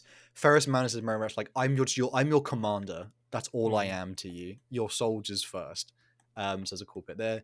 There's also And yet they're extremely loyal and they love him, but they are like, it's like stern dad, but stern Yeah, dad is 'cause also he just like wants them to be very better. good at fighting, and we're like, There's we like also fighting. the events called the War on Gardenal, which is basically they find a planet where essentially humans are sort of produced in, I don't think they're not vat grown, but essentially people just get to like basically the nobles essentially get their gene seed, shall we say, spread out amongst the population, and there are literal billions upon billions of humans on this planet and this like sort of small empire, and the Iron Hands are having to fight them. They have like terrible like basically modern day guns versus Iron Hands, but there's so many of them, like all the Iron Hands weapons keep getting clogged up with meat and Ugh. horrific Jeez. things. And then this is where they find out like there's an assassination plot on Ferrus Manus where there's kind of like the old members of the nobility are on like a life support. They basically have like what a dreadnought should be if it's like a futuristic sci-fi. And they managed to like sneak in to the main capital ship. And Ferrus Manus, by the way, his throne is inside a vault. Like he made an actual vault inside the ship. Yeah. The Which Andalarium, doesn't, I which think actually it's called. gets turned against him because one of the guards outside, he basically has like a bomb trigger, and he basically starts vomiting up acid and just locks the doors of the Ugh. vault. And they try, and then the two, a Psyker and this sort of massive sci-fi dreadnought, try and assassinate Ferrus. So the Psyker like tortures his mind with like visions of his old life and him All that basically stuff. surviving as a baby, fighting Yeah. a Necron thing. And then this massive dreadnought, which has like plasma futuristic cannons, which is like where the bit I said earlier, like Ferrus is like able to recognize technology that's beyond even Imperial stuff. But Mhm. Ferrus just there's one great bit. Basically, he ends up winning, and the dreadnought guy basically gets smashed apart. And then the Psyker guy goes, "I'm so sorry. In fact, maybe we could work together." And before he can finish that sentence, it literally says like Ferrus just literally caves his hammer into the guy, and it goes so hard it like dents the wall of the actual Nice. the Get vault that that he stain built. out. Yeah. Like Yeah, he did said that he scene hits from it Watchmen where he so goes just like, hard. Yeah. I'm not locked in here with you. You're locked in here with me. Bonk. He said he hits it so hard he actually caves in the inside of the almost impenetrable vault door that he made. So it's pretty. Awesome. That's a Like, great. Could you part imagine there. being on the other side of it and you're just like, can you hear anything? And all you just hear is Dunk. donk. Yeah. He rockets Fulgrim's hammer that he made. One of the last few bits of the Great Crusade is towards the end. They have like a small bit of lore where they mention they're kind of worried that they basically got overshadowed by most of the other legions because a lot of them, again, the Emperor They kind of kinda has. did. Yeah, the Emperor had favorites, and they basically had to come to terms with the fact. Like Ferrus sort of, at one point, he tries to sort of act like how Fulgrim or Guilliman would, where he starts to like negotiate with people and things like that, and it always ends up in failure. So he basically goes, "What the hell am I doing? The Emperor's already got a Guilliman. I'm Ferrus effing Manus." So he ends up, I'm just the guy I'm the guy who rocks up and destroys planets. I don't need to be more To complicated. be honest, than I'm just that." loving the idea of him in a negotiation. Like, hi there, I'm the diplomat from the so-and-so. It's like, hi there. I'm Hammer. Do you I'm like? going to kill you. Do you like hands? What? Ugh, and he just gets frustrated. He's just like Oh. me. Yeah, he basically sort of has a come to clarity moment where he just says, I shouldn't, other the ones of, Vulcan's a crafter, Guilliman's a diplomat, the Lion's a leader, Horus is the charismatic one, who they basically, Sanguinius is hot. yeah, they kind of recognize, again, funny lore The most tidbit as noble well. of character traits. There's a funny lore tidbit we should mention as well. I probably haven't mentioned it so far. Ferrus Manus literally has iron hands from the tomb scorpion thing being melted onto his arms.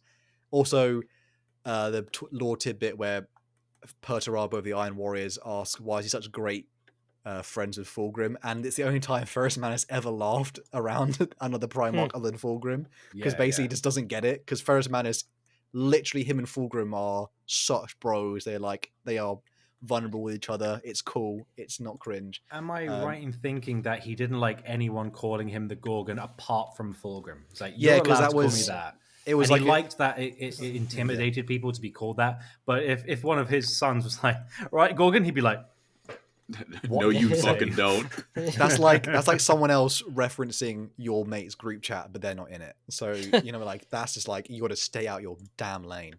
And the last bit of the Great Crusade lore was the battle with the Emperor's Children with the Diasporax, which like the human/Xenos fleets that were sort of roaming around, and basically this is pretty much the start of but the heresy is about to start, and they kind of upshow the Emperor's Children in this last bit. Well, Fulgrim feels like they got upshown when Ferrus Manus basically ends up destroying this fleet of non-compliant humans and aliens, and the heresy sort of will start shortly after. Horus Heresy lore, Isstvan 5, we know what happens with that. They basically, the Iron Hands sort of overextend, whereas the other two were trying to run back and retreat. Because the other Primarchs were like, we need to, the next wave's coming, we need to fall back. And he went, no, I can get Fulgrim, I'm close, bro. And him and all the First Company ran, all the Terminators. The Terminators couldn't keep up. I feel so bad. Like, Gabriel Santal was like huffing it, because Iron Hand Terminators, by the way, Iron Hand I'm Terminators. just imagining the are poor Morlock going huge. like, Dad, please wait. It really doesn't get across how like Iron Hand Terminators are massive, because they have they don't need to carry guns in their hands, because the gun's on their backpack. You know what I mean? Oh, They're they are massive, but they try to keep up with poor Ferrus. Ferrus dies to Fulgrim, very sad. And the Iron Even Hands. sadder that he actually wins the fight, but then the Lair Blade is like, ha ha ha, and it's like, takes there's a control s- of Fulgrim. Yeah. There's a small. And then Fulgrim's like, no. Oh no. It's a small Big little. sword strikes. Yeah, they almost. Most people don't remember that part, which is Ferrus is about to kind of kill Fulgrim, but then like the demon surges up and then sort of overpowers him. So he was kind of. I mean, to be fair, he kind of lost before when he was trying He'd to been get... like stabbed in the chest, and then like he dropped Fireblade, and then he went to grab it, and then Fulgrim's like, I don't want to kill him, and then the blade went. Oh, no, I meant Yes, when for you. Fulgrim tried to recruit yeah. him, Yeah. he basically got knocked out by Fulgrim, and he Yeah. was like fist so fight. embarrassed. He was so embarrassed. About it. Fulgrim bodies, dude. Fulgrim literally bodies. He Fulgrim haters cope and seethe. Fulgrim stole his the hammer see them. and knocked him down. But the Iron Hands at this point basically get shattered. And so, but funny enough, even though the Iron Hands are the ones that overextended, they actually, of all the other Shattered Legions, they get the most out. So actually a few thousand of them are managing to run away. There's a cool short story where actually some of them, they actually formed a friendship with some World Eaters during the Great Crusade, and then they see them again and they go, Yeah. because they're like the void combat with them.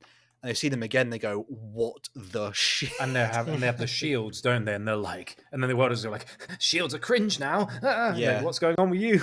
Calm down. Iron Hands put that actually down. had like a phalanx sort of. They actually had good tactics, but again, when a World Eater lore happens and it can punch a Custodes. when he's Jack Like, well- Nicholsoning from Shining, going, Oh, Tom Warren, thank you, brother, for the Yes, $5. yeah, good I got to dono. the stream Thank just in you. time to hear Fulgrim. I'm close, bro. Thank you, thank you, brother. Sorry, this is the most amount of lore for all the Shattered Legion. That's why it's a bit longer than. Don't Fulgrim all over my iron hands. I'm Oh. full rumming. Oh, stop. Basically, the Sorry. Legion is pretty much broken, and this is where lots of new ideologies start to form. So a lot of the different sort of groups, some of them don't even want to work together because they already had the clan system within a Legion shattered where their Primarch is dead. So they don't really work together as well. A lot of them want to fall back onto what previously was before Ferrus was called an Iron Fathers Council, where like clan leaders would eventually decide something. So they actually had like a democracy in some way, and they wanted to do that. Whereas the character, Democracy. democracy has failed. You're the chosen one. Don't mess with this, Iron Father. Off. But I do You're meant to like how there's a destroy lot the of- Emperor's children, not join them. I do like how there's just like a lot of bickering as well. Where all the clans are like, "Hey, oi, Averni, where were you?" It's like, "We were on Istvan. That's why we're all dead." And there's like a lot of just complaining, and Shadrach's just there going, Nonsense. This isn't good, is it? Yeah. So this is where the character Shadrach Medusan comes about. He's a Terranborn, which they kind of do look down upon a little Yuck, said bit. the Iron Hands. Because he's not. He has to get all the Terrans had to get adopted into some of the clans. So they're kind of seen as like, yo, you're latecomers. But Shadrach Medusan sort of becomes a leader at this time because he basically says, "Listen, we're like an alloy that's been. We're like a steel or a hammer that's been broken. Ferris is dead. Clearly, our ideologies are wrong." And he says, "We have the other Shattered Legions here. We have got Raven Guard and Salamanders. I think the quote was, let's alloy them to our steel to make ourselves stronger." So they basically start a guerrilla warfare fight. So they incorporate like guerrilla warfare specifically from the Raven Guard in a lot of places. They often use like the Salamanders. To be fair, they don't use a lot of the Salamander tactics in this stuff. But it's mentioned It's like, particularly they're nice guys. They can stay. the Salamanders are particularly used as sort of like a backbone in a way for the Legion. There's not as many Salamanders, to be fair. Quite a lot of them. Well, did because die. the thing is, it's like the Iron Hands had like the biggest losses, but they were also the biggest legion. So it's like there's still a lot. So, and then the Raven Guard, there's not many, but they're really potent. Because they're just like, I'm gonna get in behind them and go. Oh, The, that's the whole thing. So Shadrach Medusan's storyline is basically they end up pretty much really annoying the crap out of the Traitor Legions to the point where Yeah, they eventually would have a confrontation where the character Tybalt Mar of the Sons of fuck Horus, that guy. basically the guy who sort of end up joining the Mournival really late, like the latecomers, like he's standing next to Abaddon going, "Hey, I'm one of you guys." He's like, "Yeah, sure." He does. The poor Shadrach Medusan actually does end up getting beheaded. So another Iron Hand beheaded. There's also a weird part where there's like a cult of the Gorgon formed here, where they basically find like a severed arm of Ferrus Manus and they attach it to like this weird mechanical doll and they create like a cult around it because their minds are so broken. Yeah, it's Jeez. pretty horrible. And there's then something called- Vulcan is like, "What is that?" Yeah, What Vulcan is finds that? Vulcan. They say to Vulcan, "Oh, Ferrus Manus lives. Come check this out." And they're like, "That's Oh, my man. mutilated brother's corpse." Oh my That's, god! And he It's not smashes living it. Like, very well. You're not doing that in my presence, guys. Jeez. Jeez. And then there's a story called the Keys of Hell. Basically, there's a technology found in the Great Crusade that Ferrus Manus basically said, "Never use that. That thing is forbidden. Do not do it." Something called the Keys of Hell. It basically inverts your mind in upon itself, and you kind of turn into like a walking Ugh. servitor, but you basically have the operational efficiency of a space marine. So a lot of them did it to stop feeling the pain of what went through because of Oh. Istvan. So there's an entire group And you can that be dead. And you can come basically back. you're living, you're Yeah. walking Oh, good. dead. Jeez. There's a, Recycling. it's pretty. They describe it in the book as quite a few of the other Iron Hands find the group that have turned. They call it the turning of the Keys of Hell, Yeah, it's and they Krios, basically I look at believe. them and they go, "Oh my god, what have you done?" That's And they're like horrific." in the ship, and they're like, "Why is it so warm?" And then they all disappear, and it's like, "Why is it so cold?" And they find them in the freezer, like, "Oh." And Yeah, there's they're an basically Imperial kept on fist with them, and ice. he's like, "What is that?" And you're like, "It's Iron Hand stuff. Don't worry, it's fine." Don't Yeah, worry, like- bro. It's pretty much the opposite. Like Ferrus Manus's whole thing was, all right, we'll do the Great Crusade, and then I'll like heal my sons in their like wounded soul. Yeah, like I'll get rid of their my reliance on necrodermis technology. arms You know, eventually. they call this is where the problem the flesh is weak actually comes from something that Vulcan said, not actually what something Ferrus said. Vulcan said the flesh is weak, but deeds endure. So it's meant to be like the whole reason is like they do this war because they're building a future for humanity's golden age. So it was okay for them to like do all these things to their bodies in the name of something greater, and eventually they wouldn't have to. And then that basically never happened because all they could remember from Ferris's words were the flesh is weak. So basically the Iron Hands just hate themselves a lot Mhm. because again they're the And- legion that failed at Isfahan. They failed their Primarch. They failed the Imperium. And Ferris It's had all a bad. diary, and he was like, "Dear diary, one day I'm I'm going to dead. take the metal off my arms and I'm going to make my sons understand that it's okay to be human. It's okay to chill and be like, you know what? Maybe an augmetic laser eye socket isn't so cool. He writes But down his. later. He admits his own biggest weakness, which is the fact that he relies on his metal arms too much, and he's embarrassed to tell anyone. Yeah. So, poor Ferris. I think I mentioned earlier about Don't call your freaking Legion the Iron Hands then. the Iron I'm Hands. embarrassed. Like, From dude, his Iron Hands. to his seriously. Iron Hands. Oopsies. Poor bad. And I think I Big mentioned goof. the early big goofed it. Oh, sad, couldn't heal you. Oh, cringe. No. Oh, sorry. The Leon. Thank you again, brother. Thank you. Holy cow, man. He says, Oh, "I give it to yeah. Fulgrim about Ferris, but Dawn makes him look like a bitch." Really? I mean, What? Dorn- Fulgrim beats Dorn. Dorn admits that Fulgrim was gonna kill him, and Yeah, if he but didn't leave. like what happened Dawn at the would be the Siege of Terra? coolest. He got Sigismund and Dorned. Dawn Yeah, would be the but coolest. he if left. his armor He left wasn't because he was yellow. bored, and then Dorn later said Yeah, Fulgrim okay, had but us. yeah, bro, I swear, I'm Oh, the he did? Phoenix Lord of Cope. Yeah, To bro, be I fair, left because I was okay. bored. My favorite Dorn Dawn. literally said that Fulgrim was gonna beat him if he didn't Nah, leave. it's just To a be confidence fair, issue. my Okay. favorite Fulgrim fight is him versus Gilliman. He gets Gilliman, and then Aeonid Feel, who's like the sergeant who becomes a captain, he's just like, "Run away! Grab him! Let's get out of here! It's time to No. leave. He has too many freaking arms! Run!" Also, the moment you become a demon Primarch, the moment you never take a W again. So Fulgrim taking any W's Unless at all you're is pretty Mortarion. massive. I Angron guess. did Unless destroy you're- that planet. Yeah, but then he got beat up by the lion, so you know it's Yeah. And you don't take a Mortarion got W beaten against by- loyalist Primarchs usually. Mortarion got an F from what? Jagatai, Kaldor Drago, twice, Oh my gosh. and And the Gilliman. Emperor pretty much. Yeah. slash yeah. Full Yeah, Mortarion says win. kill him and to kick him in the Yeah, nuts. but when Dad says I Lorgar win. But when Lorgar found him in the warp and he was with Nakari, he was taking something that was way different than L or W could even describe. So thank you for that, GW.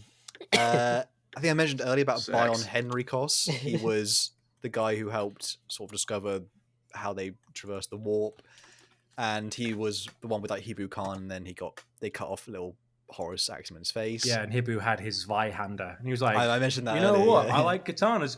This is actually pretty cool." It's like, it's big, isn't it? It's like, yeah, it's very big. Oh, it's quite phallic. The fact Oh, that Hibu. actually I'll say my rant to the end about what they need to make for 40k tabletop, but one of the last few characters is called Ortek Moore. I haven't actually read them for the full short story or book he's in, but it does mention like his role. Ortek Moore was the guy earlier who I mentioned who would like duel people for fun, and a massive cock. Like he's just like Yeah. nothing likable about him. He went on to He's- form another chapter after the heresy of like just the worst of Is all it the the Red Iron Hands. Talons? the I Red think? Talons. Yeah, they are literally described Yeah. as the worst. And I think they destroy some World DC facilities. I think, Andy, you might know a bit more about what does Ortek Moore do that's really horrific during the Horus Heresy? I can't recall exactly, but I'm sure it's something to do with like acceptable losses of allies. He's one of those Oh, kind of guys. I think it was Ortek Moore. He wanted to find a weapon that was being kept by another Shattered Legion. And so they Mm. ended up attacking their own loyalist brothers because they were Yeah, basically like, yeah. we need it. Who cares? We don't even care. Yeah, like he's if we very much survive. ends justify the means. I don't Mm. care. He has like that like heavily like tattooed face, and that look in his picture is just like, "I'll cut you." It's like, yeah, he's got crazy eyes. Leave him alone. He looks That like man is nuts. he looks like he has Yeah. always, in fact, been in prison. Like this guy is intimidating, and that's kind of the end of end of the heresy. They kind of get split in. There's barely any Iron Hands left, and the ones that they do have, the ideologies, like a lot of them either hate Ferris, like Ferris, mourn Ferris, or didn't never in the first. There's quite a few of them who never in the first place Indifferent. agreed to the fact they should have someone who has central rule, because again they were Medusans who don't like Mm. serving under someone. So when they were all put back into the Iron Hands, they were just like divided and ruined. The last And I bit think- here. Okay, Also, sorry, and I was going to Good. say, I think it's also sad that like Shadrach had like a proper like he was Terran born. The reason he's called Medusan is because he renamed himself to be a son of Medusa, hence Medusan, son of Medusa. So he was like, I know I'm from Terra, I'm not from your world, but let's band together and like make the best out of a bad situation, and then oh Could have been God's sake. could have been like the Raptors version of like a legion or like a group with tactics wise, but then that just got ruined. And then Autek Moore left him to die as well. It's yeah, like, one of the character I mentioned earlier who stepped down to be his second in command, like an actual Iron He Father. ab- After the he council gets abandoned him. obliterated, and he's like the last senior, and he's like his mentor. And he's like, "It's okay, Shadrach, I've got your back." Wink. Dick. Nudge, nudge. Yeah, so the Iron Hands at the Jeez. end of the siege, at the end of the Horus Heresy, they are broken in more ways than you can think. They really like none of them like themselves anymore because they are failures in like Lord. physiologically, failures in ideology, and failures in achievement. So We suck. they are pretty grim dark. Just last bit post heresy lore. They only agreed to the Codex Astartes because they were offered Ferrus Manus' skull. At the end of this, Wow. basically his skull was retrieved by The same Horus. skull that Horus, when he was like going proper mad, was like, "Ferrus, let me tell you something. I'm gonna be a great new emperor." And he's like, "Chill I the still frick out." find like something in my body twinges every time I read that part where like Fulgrim just drops like the prime like Ferrus's And like it goes- dead skull. Yeah. And Like, even and Horus then, goes, like, plop. "Yeah." And then like for Horus says like the plucked out silver looking eyes are there like just hollow things judging him. He's like, Though to be even fair, Fe- that's even Horus that's like goes demon "Ugh." possessed This is fucked up. Fulgrim. To be Mhm. fair, and he's And, like, yeah, "I know that you know that I'm a demon and not actually Fulgrim, but Yeah. plop." And Horus, poor Yeah, it's tough. poor Iron Hands. A lot of them, their whole legion basically again, like I said earlier, they basically decorate traitor ships for the entire thing. They're like basically, I think they even say at the end of Isfahan 5, like loads of them are like their corpses are crucified, and you know, like they take the biggest of L's. Post heresy stuff. They do get Codex Astartes, but there's only like 3 because again, there's barely any Iron Hands. Although the Iron Hands do kind of slightly take on the structure of the Astartes or the Codex Astartes, with a Codex. grain of although what's Codex his name, with a grain of Crazy salt. Eyes from the Red Talons, he's just like, They kind of they grain of salt the Codex, so they do have their own weird system. They are led really. Their chapter master is elected for periods of time, and then they have something called a Iron Council, where essentially like old dreadnoughts and old members of the Legion, they're like plugged into a computer. And they to basically also decide anything. venerate dreadnoughts more. They're like, white scars, ew, dreadnought, ew. Iron Fathers are like, I can't wait to get mutilated so I can get put into that. That thing's so dreadnoughts cool. Oh, to I want to them- be a Get me in dreadnought it. when I grow up. You know, ugh. Dreadnoughts to them are like being VTubers to Colin. Sorry, not Stray. But essentially, like it is the I don't ideal. want to be a VTuber. It is the ideal form.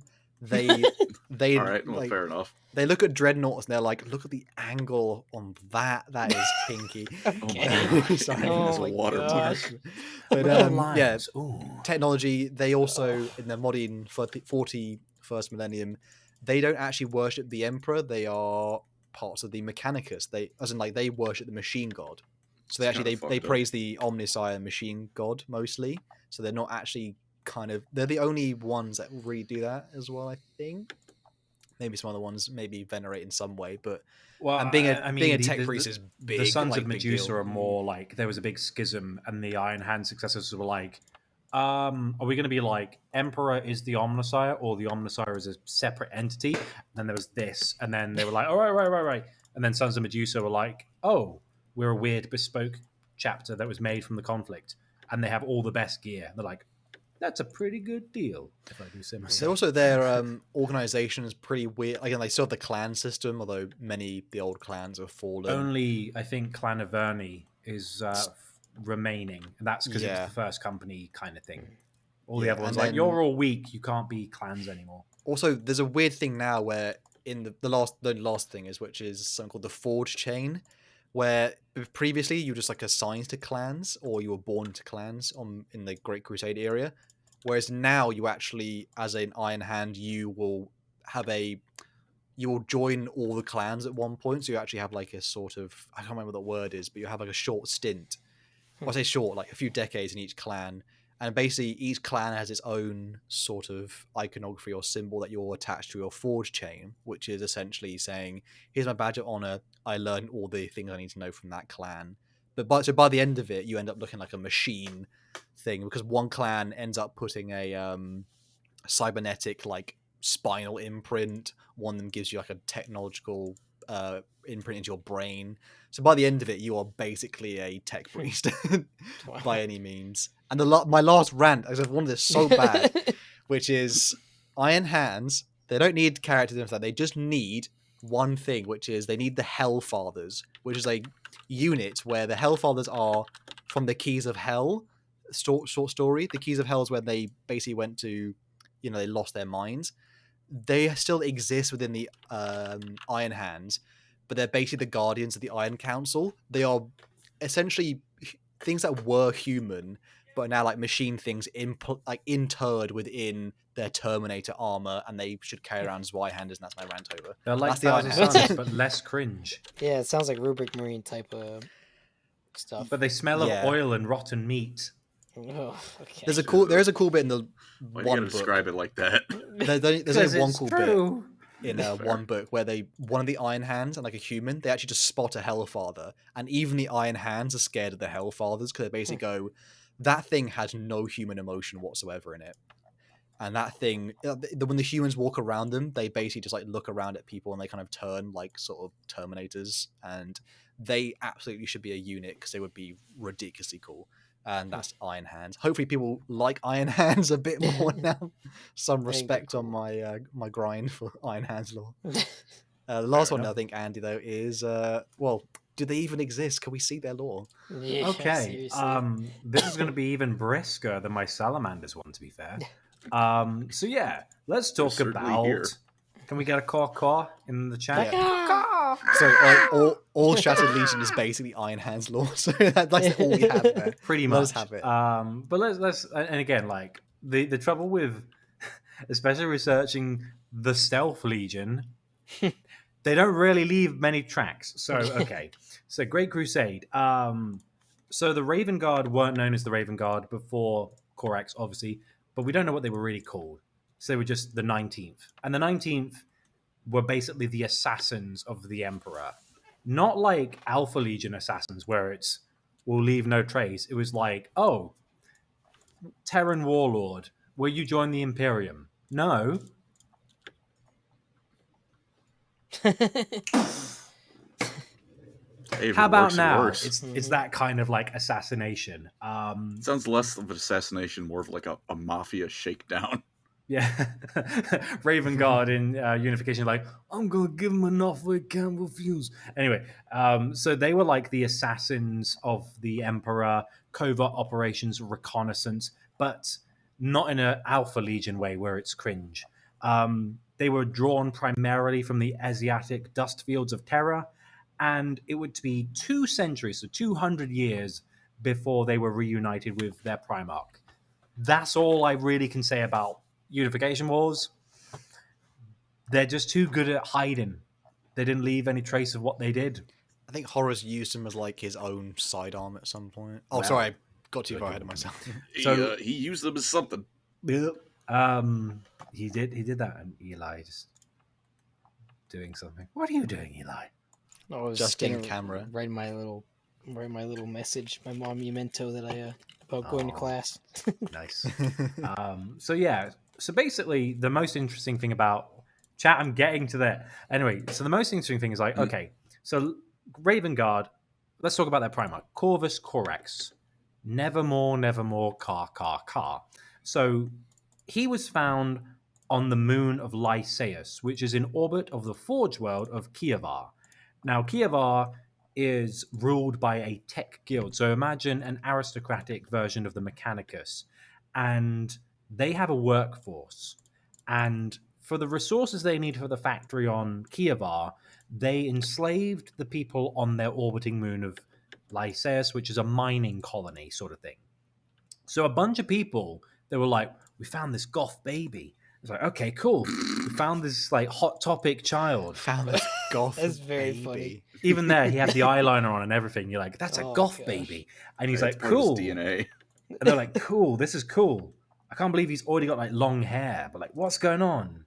Oh, clearly he is our savior. We don't own any eyeliner. How has this happened? So clearly he's our savior.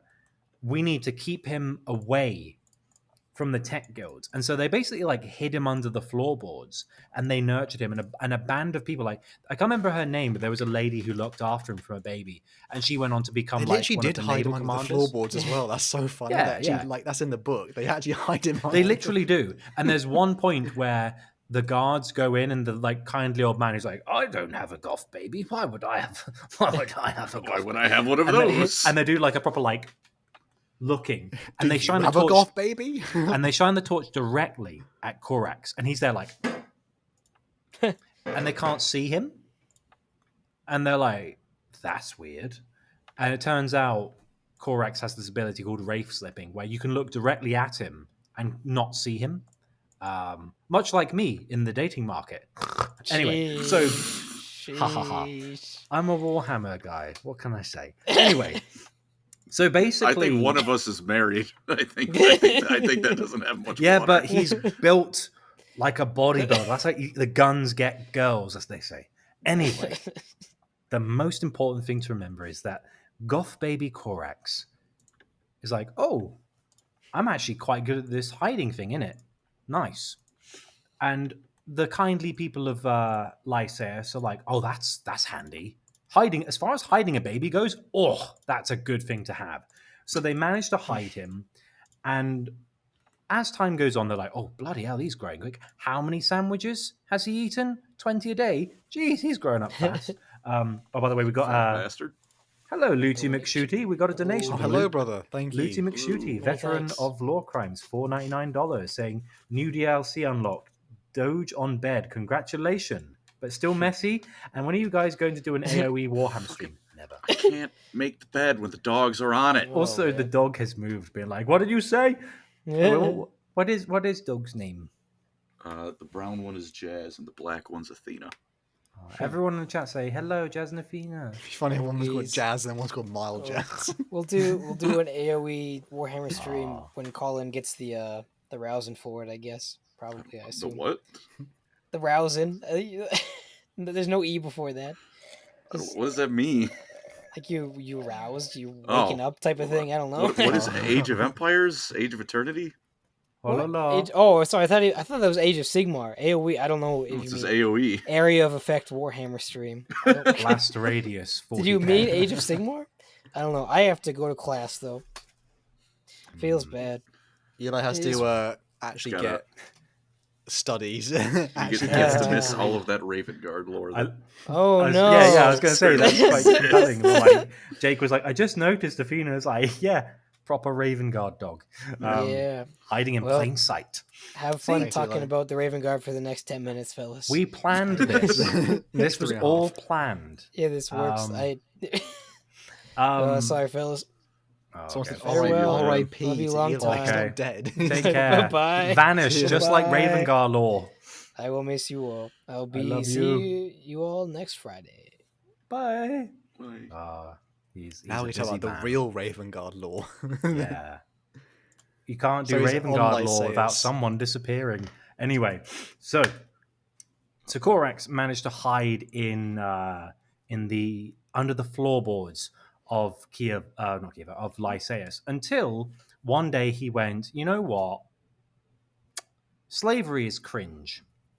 I'm going to, for some reason, I'm way taller than everyone, and I'm well stronger than everyone, and I'm malnourished as heck, so I don't get how this works.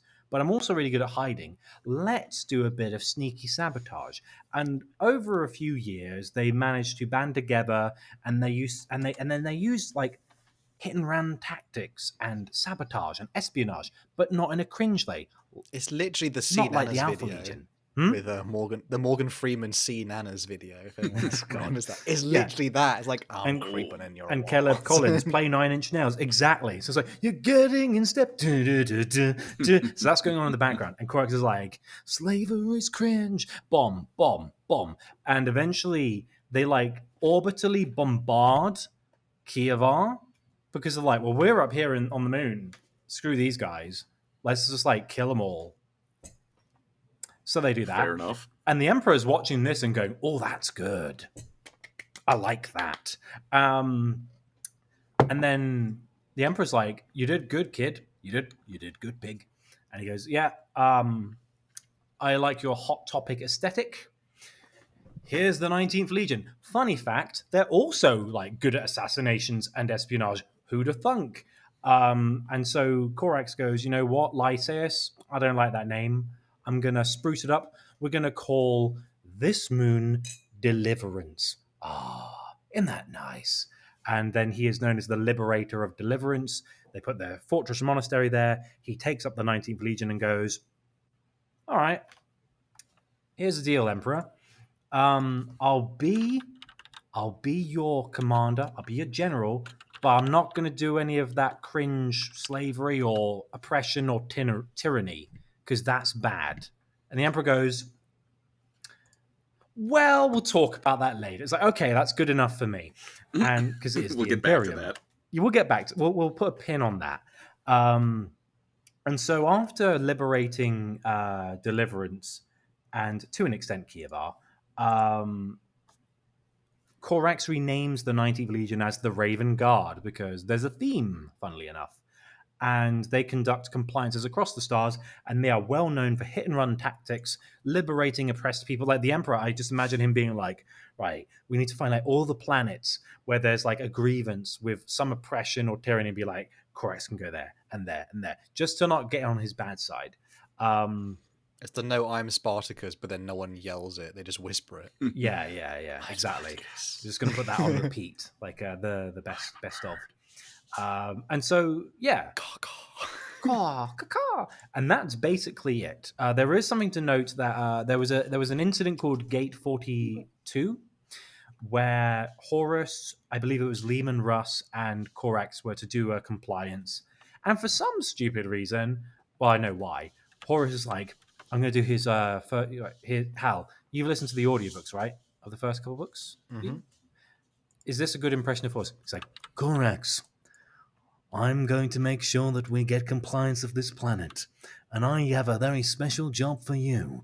You're going to attack them head on at the gate. It's like, hang on a minute. My Legion's not good at that. We're all about... It's a bit less Mr. Garrison South Park, and a bit more charming. But it's pretty... It's somewhat there, yeah. Hey there, children. Yeah, but he always speaks from the knees. We're going to go take Gate 42. Okay. I'm the War Master. Okay. But yeah, it's a case of Horus has always had a problem of being like, my boys are the best, therefore I don't want them to die as much as everyone else's. So I'm going to hang back a minute, and Corax can take the brunt of this. And like Leman Russ is like, we'll run at the gate. Okay, fair enough. He's game, and they're kind of good at that. But Corax is like, I don't know, and like loads of Raven Guard die. But at the same time, Corax is not 100% a nice person because he hates Terrans. He's like, you from Earth, cringe.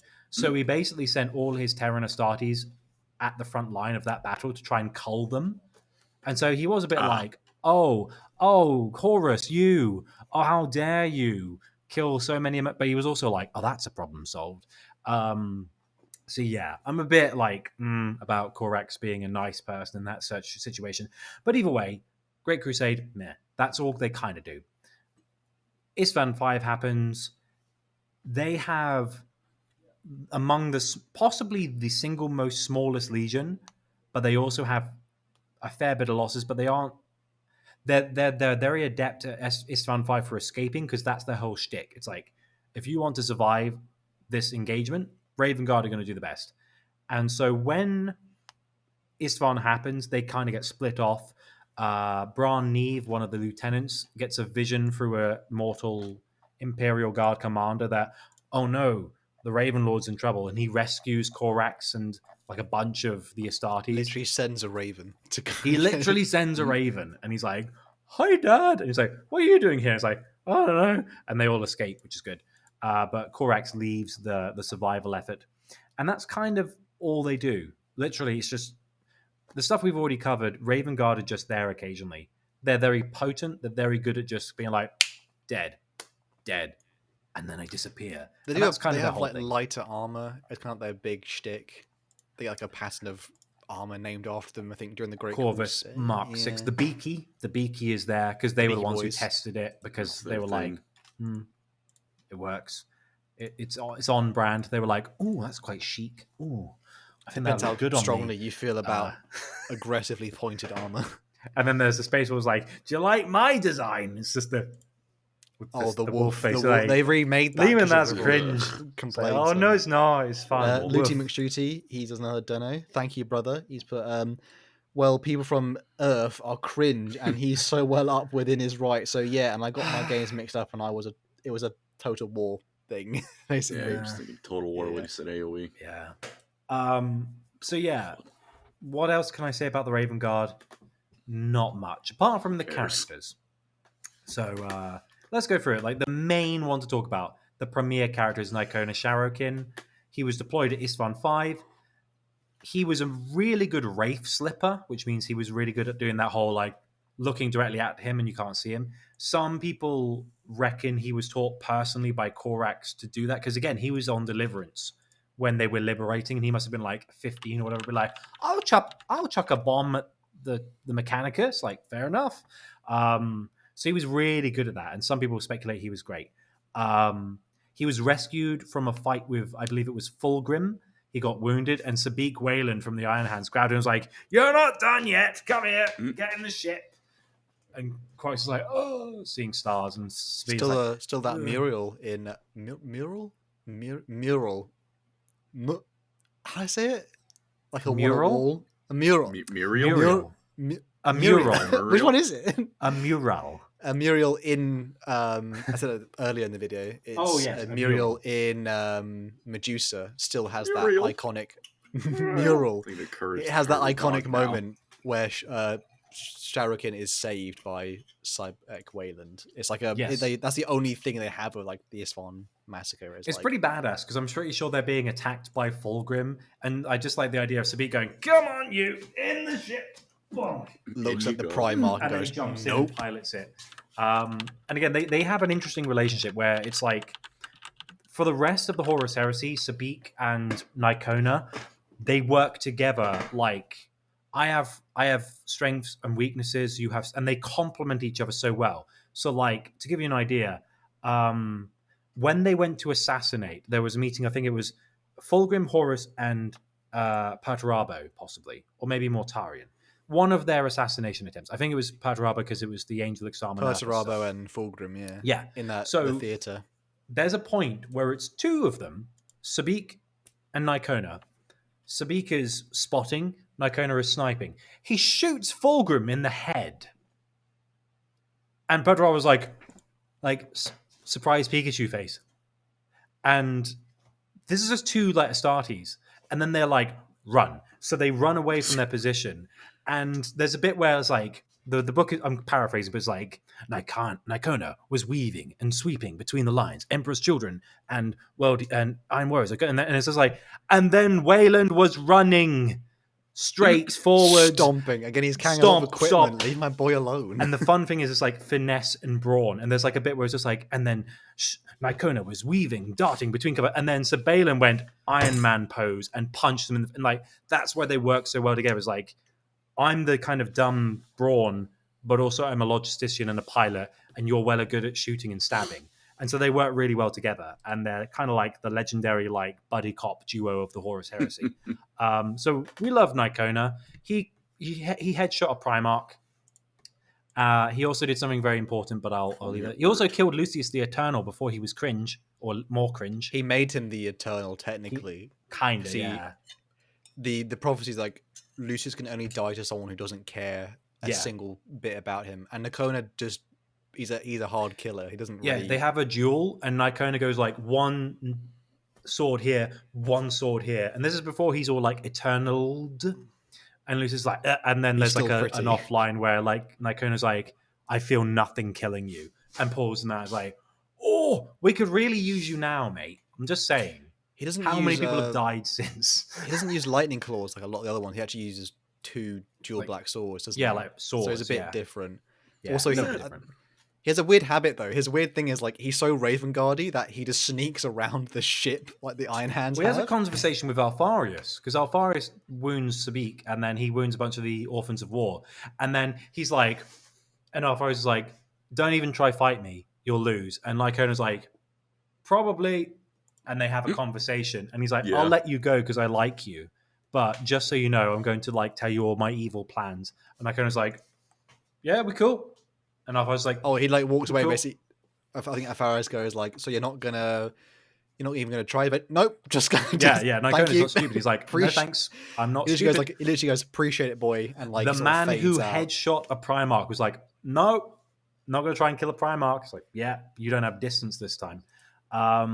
Yeah, other than that, other characters, we've got Agapito and Bran Neve. I've heard some people, I did a video on Agapito and people were like, in Spanish, I think it is, Agapito might be another word for Willy, which is kind of funny. Oh no. Agapito. So these two are brothers from Lycaeus. They were in the salt mines alongside Corvus, being like, oh, I want to be free. And they became, so it was, I believe it was Bran. No, Agapito led the Talons and Bran led the Raptors. Bran saved the Raven Guard from Istvan. And Agapito, I think, led the Raptors, who were like the genetically engineered, crazy Marines. The new Space Marines that the Alpha Yeah, Legion sabotaged. The Alpha They Legion started looking sabotage like made them all clone like ones. chaosy. Yeah, the they're like, half crow. and Bran was like, and Agapito was like, I still love you because you're good boys. But they were like, my arms, why have I got 5 arms? You're like, They I basically- love you. Your Corvus heart's in the accidentally- right place. He accidentally made what are they called? The not possessed, but the Raptors. the ones where like if a Space Marine gets annoys the Chaos Gods too much, they make him a Chaos Spawn. They basically Oh. accidentally made sort of Raven Guard spawn. Ooh. Yeah. And yeah, other than that, there's also Gareth Arendi. Gareth was in the later stages of the Horus Heresy, the Primarch's bodyguard. He's called a Shadow Warden. He would later become the chapter master of the second founding Black Guard. Here's the thing about Gareth, he's a very naughty boy. During the Istvan V atrocity, he intentionally led salamanders and iron hands into traps so they die and he could protect his men. He's that kind of guy. But that said, he saved Corax's life during the Day of Vengeance against Fabius Bile's new men. So even though he's a dick, he knows what he's doing. So he kind of got a free pass. Last character, Nerat Kirin, Terranborn Shade Captain, Terranborn, and Corax went, oh, I feel the racism coursing through my veins. And it's like, oh, he's from Terra. Corax, you naughty man. He's like, cringe. And so after Gate 42, even though Nerat Kirin didn't do anything, he was like, right, get out of my sight. Go away. You didn't die like you were supposed to. So he was sent to the Ghoul Stars, like one of the worst places in the 41st millennium to ever be in. And he formed the piratical Black Shield warband known as the Ashen Claws. And in current era, the Ashen Claws are the guys who basically supply weapons and armaments to the Carcharodons. Just a fun little mention. He's like, oh, he's a cool character. He knew what he was doing. He was good. He was like, but it is also worth mentioning, like during the Horus Heresy, he was part of the destruction of Nostramo. He killed the coward of the Night Lords, Charon Ophion, I think.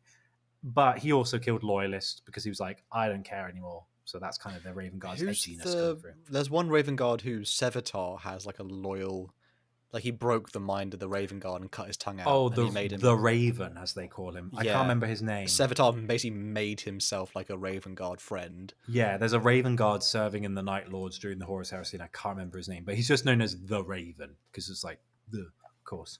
And in 40K, the Raven Guard are there.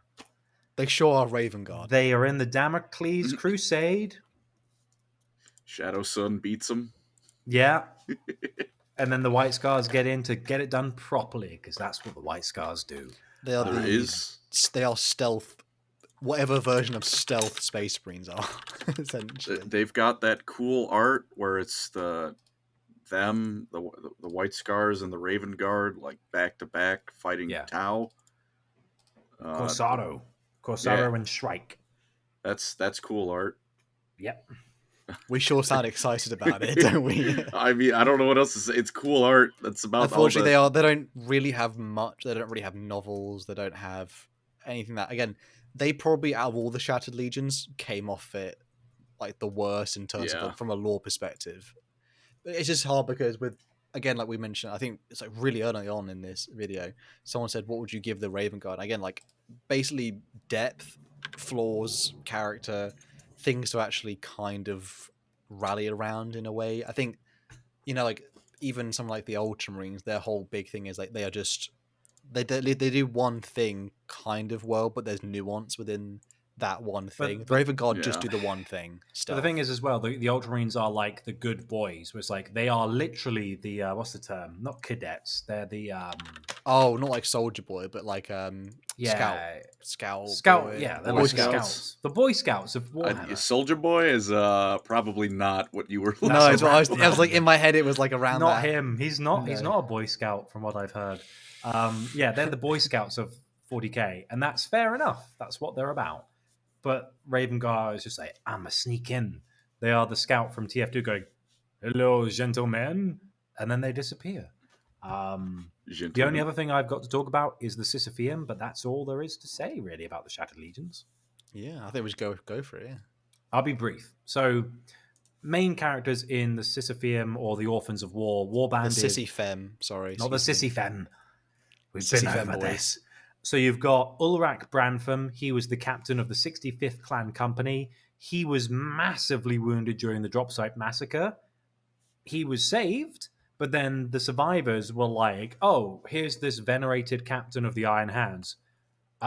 We need a dreadnought. We got any dreadnoughts? And the answer was, no. Shit. Right.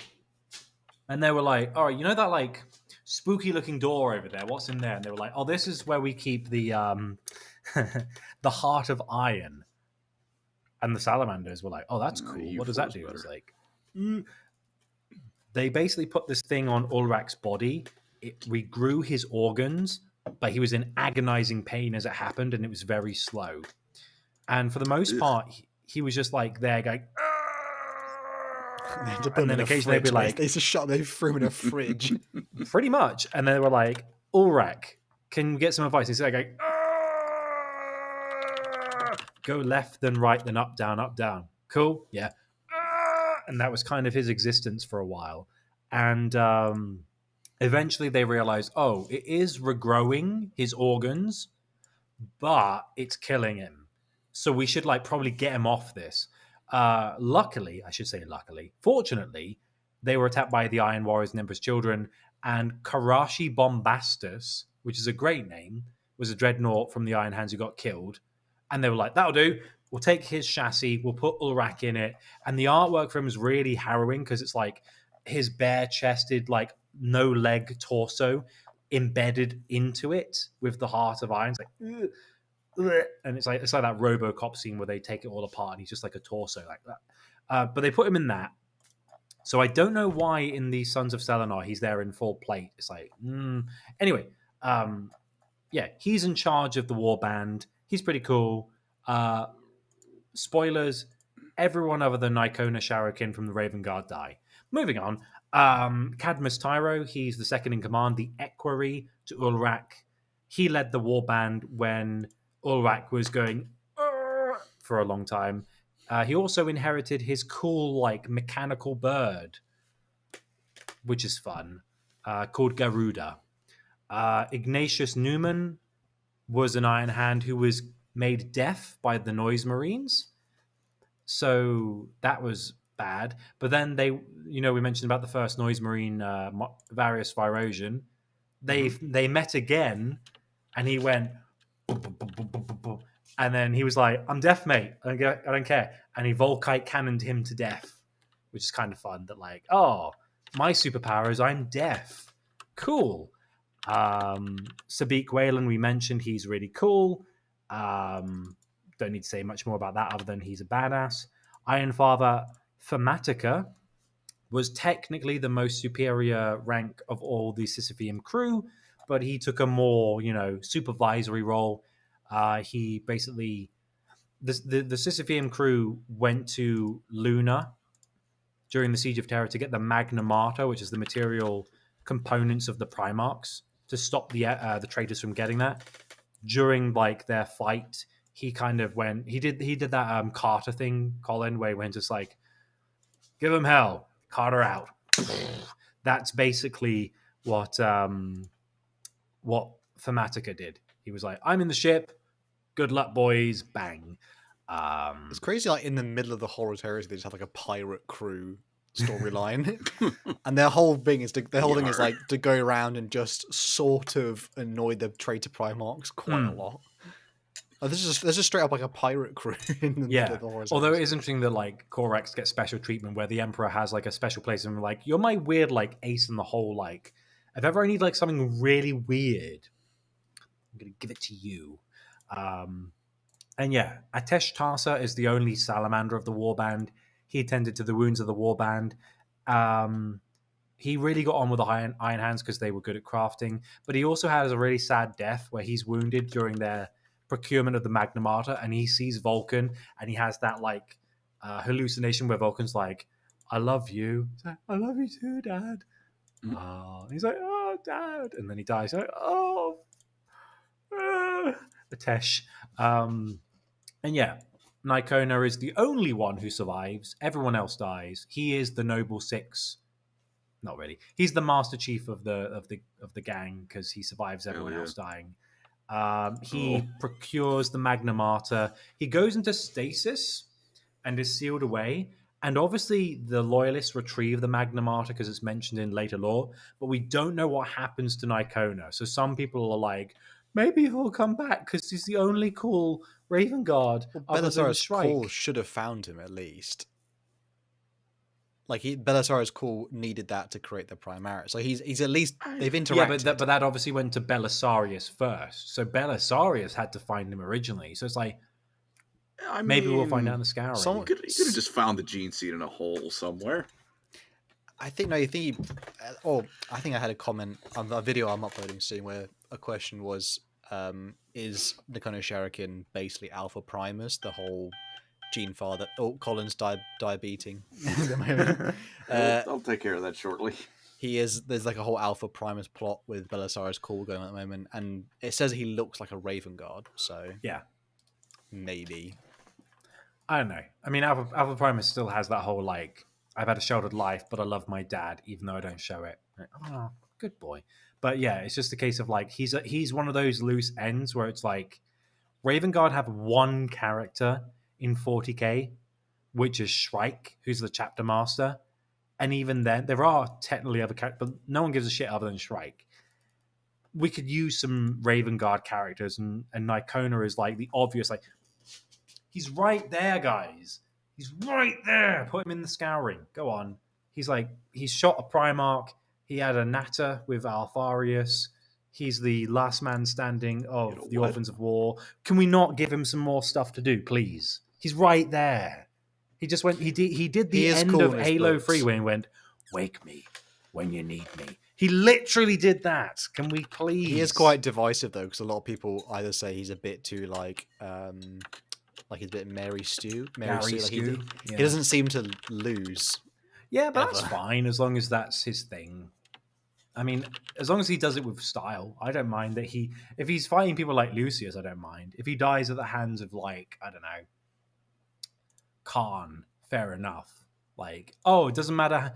You were studying the blade while I was studying violence. Like, fair enough. Like, cool. But we need some Raven Guard characters, guys. I'm just saying. There's like one. I mean, we need Eldar. Please. A lot of stuff. Please. Oh God, please. No one from Tom Warren here. He says, $2, thank you, brother. He's put, Thank you. Gene seed in a hole is how you get Riemann Cyrodiil. Wow, Elder Scrolls. Wow. But yeah, that's all I was going to say about the Orphans of War. They're kind of cool. I think that's all of the Shattered Legions lore, basically. Yeah, pretty much. Apart from going over every well, there might be their own video at some point, each of them. So, but that's kind of their main arc, though. Unless anyone else has Colin. Well, first of all, Colin, you have to pick a favorite. I do. Do I? Yeah. Well, least favorite. Maybe. Salamanders. I like. The Oh, come on! After all that Iron Hand lore I gave, I look, and it means nothing. I'm sorry. I just don't care. I'm just a lonely man out here begging someone to like Eandin. I feel like that. Look, I'm used to being disappointed and no one ever liking the Eldar. I've accepted it. I've accepted that outside of my audience, no one gives a shit. And even within that audience, most people don't give a shit. Oh, to be fair, that's most of all the Iron Hands lore, apart from 2 books, which kind of end. Like it starts and it ends, and there's nothing more to it. Yeah. I will give them that if I had to. No, I can't even give them that. I would just join Mechanicus if I wanted to cut my bits off. But you don't have to. You can be a bit cooler though. You can still be a Space Marine. No, I'm gonna fight you on that. I guess you just be a tech priest of another legion or chapter. I don't want to be a tech marine. I'll just be a tech priest. I don't want to get my rocks off holding incense over a damn bolter. We have a difference of opinion. Fair enough. I guess if people have made it this far, do like and subscribe. Thank you guys so much for listening along and for all the donations that happened during it. Again, we are on Spotify, so you've gone to listen to us offline. And we're also on AmazonMusic.com. Oh, we are. That's pretty cool. Yeah. Again, thank you so much for watching. And if you made it this far, likes, please. Desperation. Please help us. The legions were shattered, so you could like this video. Probably not though. With that being said, though, I think that's it for today's episode. Colin has suffered enough Space Marine lore. He's enough Space Marine elves lore involved. My brain hurt. There was no Xenos. I mentioned Eldar once, I think. Yeah, and even this is them doing a proper dumb move. Like, let's go for empathy from. It was them Ferrus getting Manus. angry at Ferrus for not listening. Yeah. Seems make sense. That being said, yep. Thank you guys so much for listening, and we'll catch you in the next one. Peace. Bye, everyone. Bye. Take care, everyone. Have a good one. Bye.